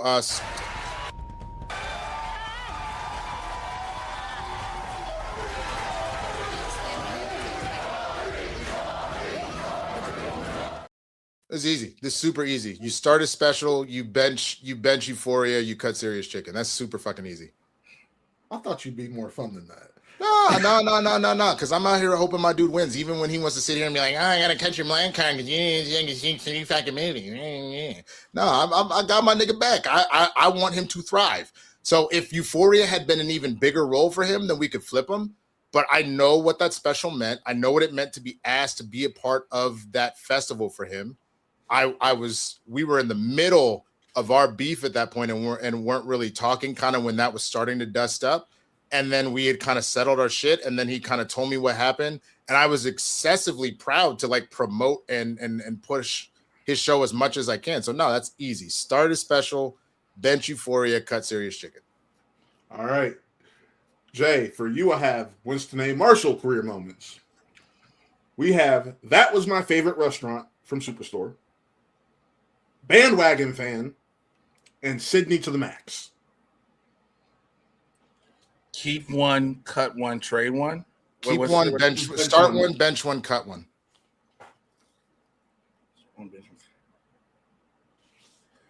Start Sydney to the Max. Bench the Bandwagon Fan, the Lay's commercial. Cut Superstore. That's Superstore. That's it. I agree, man. I mean, especially Jay said the nigga tier. Because I would say in the same vein of what you just said, I appreciate that because obviously Sydney was the biggest of the roles. But it was this. But when you compare it to Superstore, obviously Superstore is on network TV and all that kind of shit. I have more people bring up Superstore to me than that. But Sydney was a bigger deal because of how large that role was. And then it does make sense to do the Bandwagon Fan one because of it's about to potentially pay for this wedding. So I appreciate that, man. I do. I did. That's exactly why I picked. Literally, like I knew how. Who dying? That Amber Alert? Who got did your local hooker get kidnapped? So they kidnapped. So Silver Alert has been activated by the California Highway Patrol of Los Angeles. Ricky Hitzman is missing. Ricky was last seen in Reseda, so that's why. Oh damn! I'm not close enough to Reseda. Damn, that's crazy. Good, y'all go find Ricky. Go find Ricky. Ricky! That's not funny, though. That's fucked up, bro. Oh shit. All right, well, those were good. Those were good, man. I appreciate that. I was trying to give a moment for each of y'all to give each other your flowers, but also maybe make some jokes. So. No, it's fair. It's just. I mean, but yeah, I remember, like, real quick, because I know we can skip the Karen for this week, but okay. I remember being at the watch party for him for Sydney to the Max. I remember that. I remember the level of pride on his face because, again, how big the role was, how significant it was, and what it meant leading up to other things. So knowing that, again, Superstore was a quick thing in the cold open. Yes, it's network TV. As somebody who's done it, we get it. Like you said, the Lay's commercial, this nigga's getting married, okay? It is going to pay for the wedding. So, I mean, look, you talked about Sydney, the fact that I was number 4, bro. So that was fucking number 4 because Sydney made me officially join SAG. I was SAG eligible. For those that don't know how it works, you have to do a certain amount of SAG projects. You either do a bunch and get vouchers via background, or you get like prominent roles. And you essentially you can do up to a certain amount where you're eligible, and then you're forced to join the union. And Sydney to the Max was that major role that made me join the union officially, man. That was a huge fucking moment. And what happens when all the hearts are filled? Do you like disappear or some shit? That's a great question. I mean, I've said this before, but number 20 is actually reserved for me dying. So this one, that's part of my will, is to have that last one filled in, because the idea is that I've completed my quest. For those that don't know, that the Legend of Zelda, the maximum number of lives you can get, at least in OGs. Now with like Breath of the Wild and shit, it's more, but the original was 20.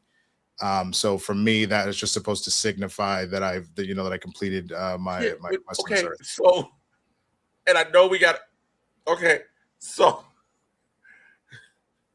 what happens, nigga? If You got 5 already. What happens if 14 motherfucking things just happen in your life? Like incredible things. Within like 3 years, do you just die? No, it's not. That's not how that works. It's just, but that's why I've always been selective. Like I do need to go and get 2 more filled in. I made the decision that that the one for Kristen and I moving in together and being engaged is going to ultimately be the same one. Really? Because originally it was just going to be, I had never lived with a partner, so it was supposed to be that. But I decided that like that's still a big step. But I'm just going to let the that be one and the marriage being another. I need to go get one for walking again, just from the broken leg and everything else like that. But I'm going to wait to do that one until I'm hoping in the next week or so, because I still haven't played dodgeball since it happened. I'm probably going to, after I play just one more game, just to like have wiped that out of my memory, that horrible, like that really changed my life like that. I'll do that one. But then like there's space for kids. There's space for, ultimately like when I like fully kill all my debts, so my credit card debt and my student loans, when that happens, like there's space for that first major role, like the series regular or the lead of a feature. Like there's space for all of that, and I'm just very aware. Like when we first buy a house, like that all that stuff is there. So like I'm just very selective. It's not just like, hey man, I fucking found $100, fill a heart in. Like it's not that shit. You know what I'm saying? It's life-changing shit. Would you consider? So you just brought it, and I want to. We just got a Streamlabs, and I'll read that, and then we can get ready to get out of here. You said having kids. I don't know how many you all want to have collectively, whatever, but hypothetically, would you do one per kid or just one kid? Similar? It would be each kid. Okay. Each kid would have their own. In the same way that, like, what people don't realize too, and I'll say this real quick. So the first 3, for those that do play Zelda, you always start with 3 hearts. I both got this when I turned 30, but it also symbolized, because it was really my mom, my sister, and me growing up. More than anything, it was a duel of me making it to 30 and also that. So it's the same thing, is that they each kind of have a spot. They have their own heart of mine. You know what I'm saying? So gotcha. Shouts out to C. Lopez, who sent us another stream last night. What are you guys? This is a good one, real quick. Okay. What are you guys' opinion on the overuse of the Boys in the Hood saxophone sound on TikTok? To me, it's just another thing that's part of Black culture that's been whitewashed. Most of those people haven't even seen Boys in the Hood. I think that is an excellent question. And what I would say in that regard is I don't disagree with you.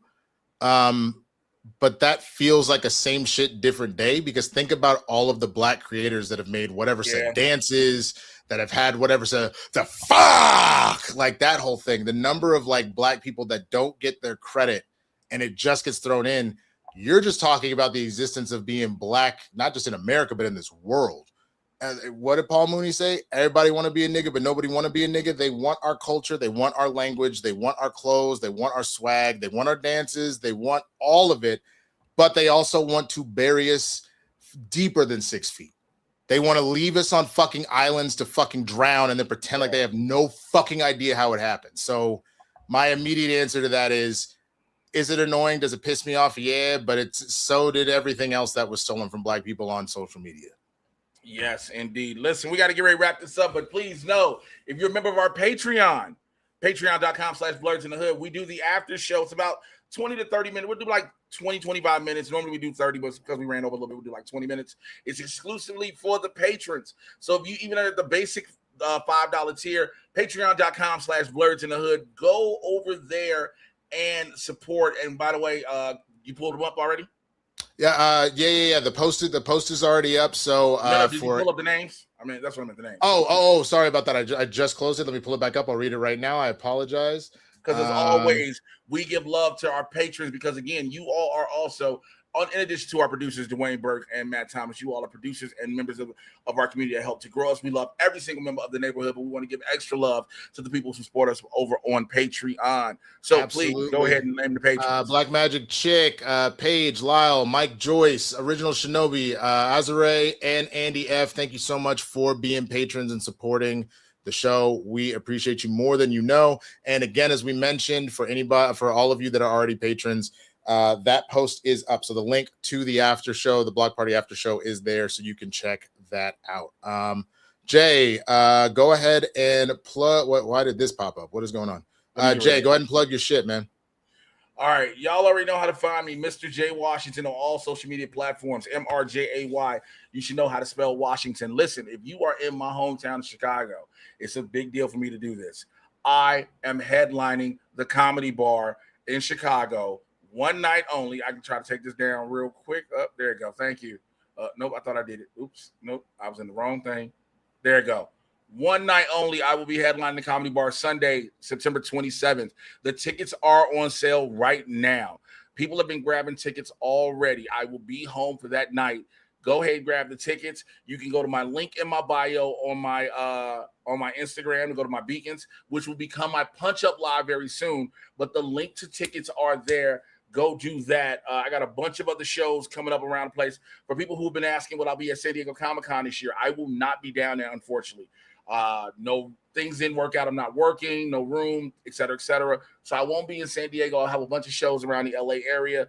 But the thing right now, if you're in Chicago, grab those tickets. I would love to see y'all there. And again, join the Patreon and follow us here at Blerds N The Hood on Instagram as well. Winston, absolutely. You can find me at TheSwaggyBlerd on all platforms, man. I've got a video coming out a little bit later this week about where I think the DCU is going and what Supergirls specifically taught us. I think I have fully figured out what Gunn is doing, and I think it's going to be absolutely fantastic. So I just need everybody to relax and let us get there. So that'll come out later this week. I will be putting out an Out of the Theater reaction for Moana tomorrow. I'm going to be checking that out, so don't miss that. Tuesday, Spill the Tequila with John Roca. Fridays, the Christian Harloff show. So we got all that stuff. But yeah, follow me at the Swaggy Blerd on all platforms so you can keep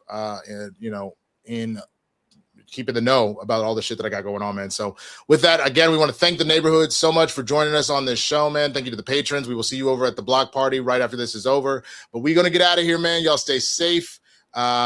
Kiss and hug your loved ones, man. And rest in peace to Nolan Wells. Peace. Bye, bitch. Bye, bitch.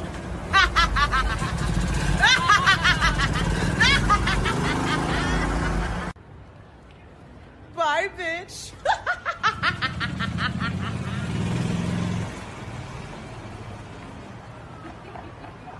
Bye, bitch. Bye, bitch.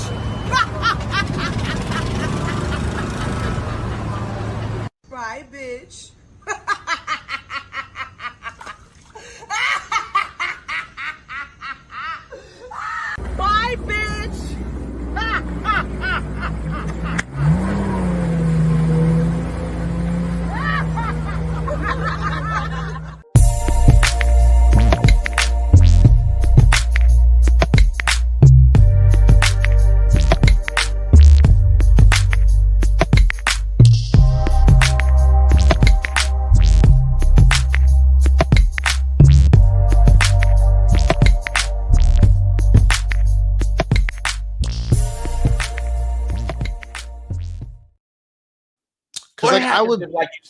What happens if you go to sleep, right, and somebody prank you and like fill in all your life bars when you sleep? There's no way they would. I wake up way too easily. You could probably get a Sharpie, but that'll wipe off. There's no way you're getting a tattoo needle on my arm and I don't go, what the fuck are you doing? That's what I mean. Like they prank you and like you're like, oh my god, I feel me like these. If they're really trying to do that shit, they better fucking chloroform me, then fucking hit me with some anesthesia and then do that because I wake up entirely too fucking easy. Are you fucking kidding me? Ain't no way. Ain't no fucking way.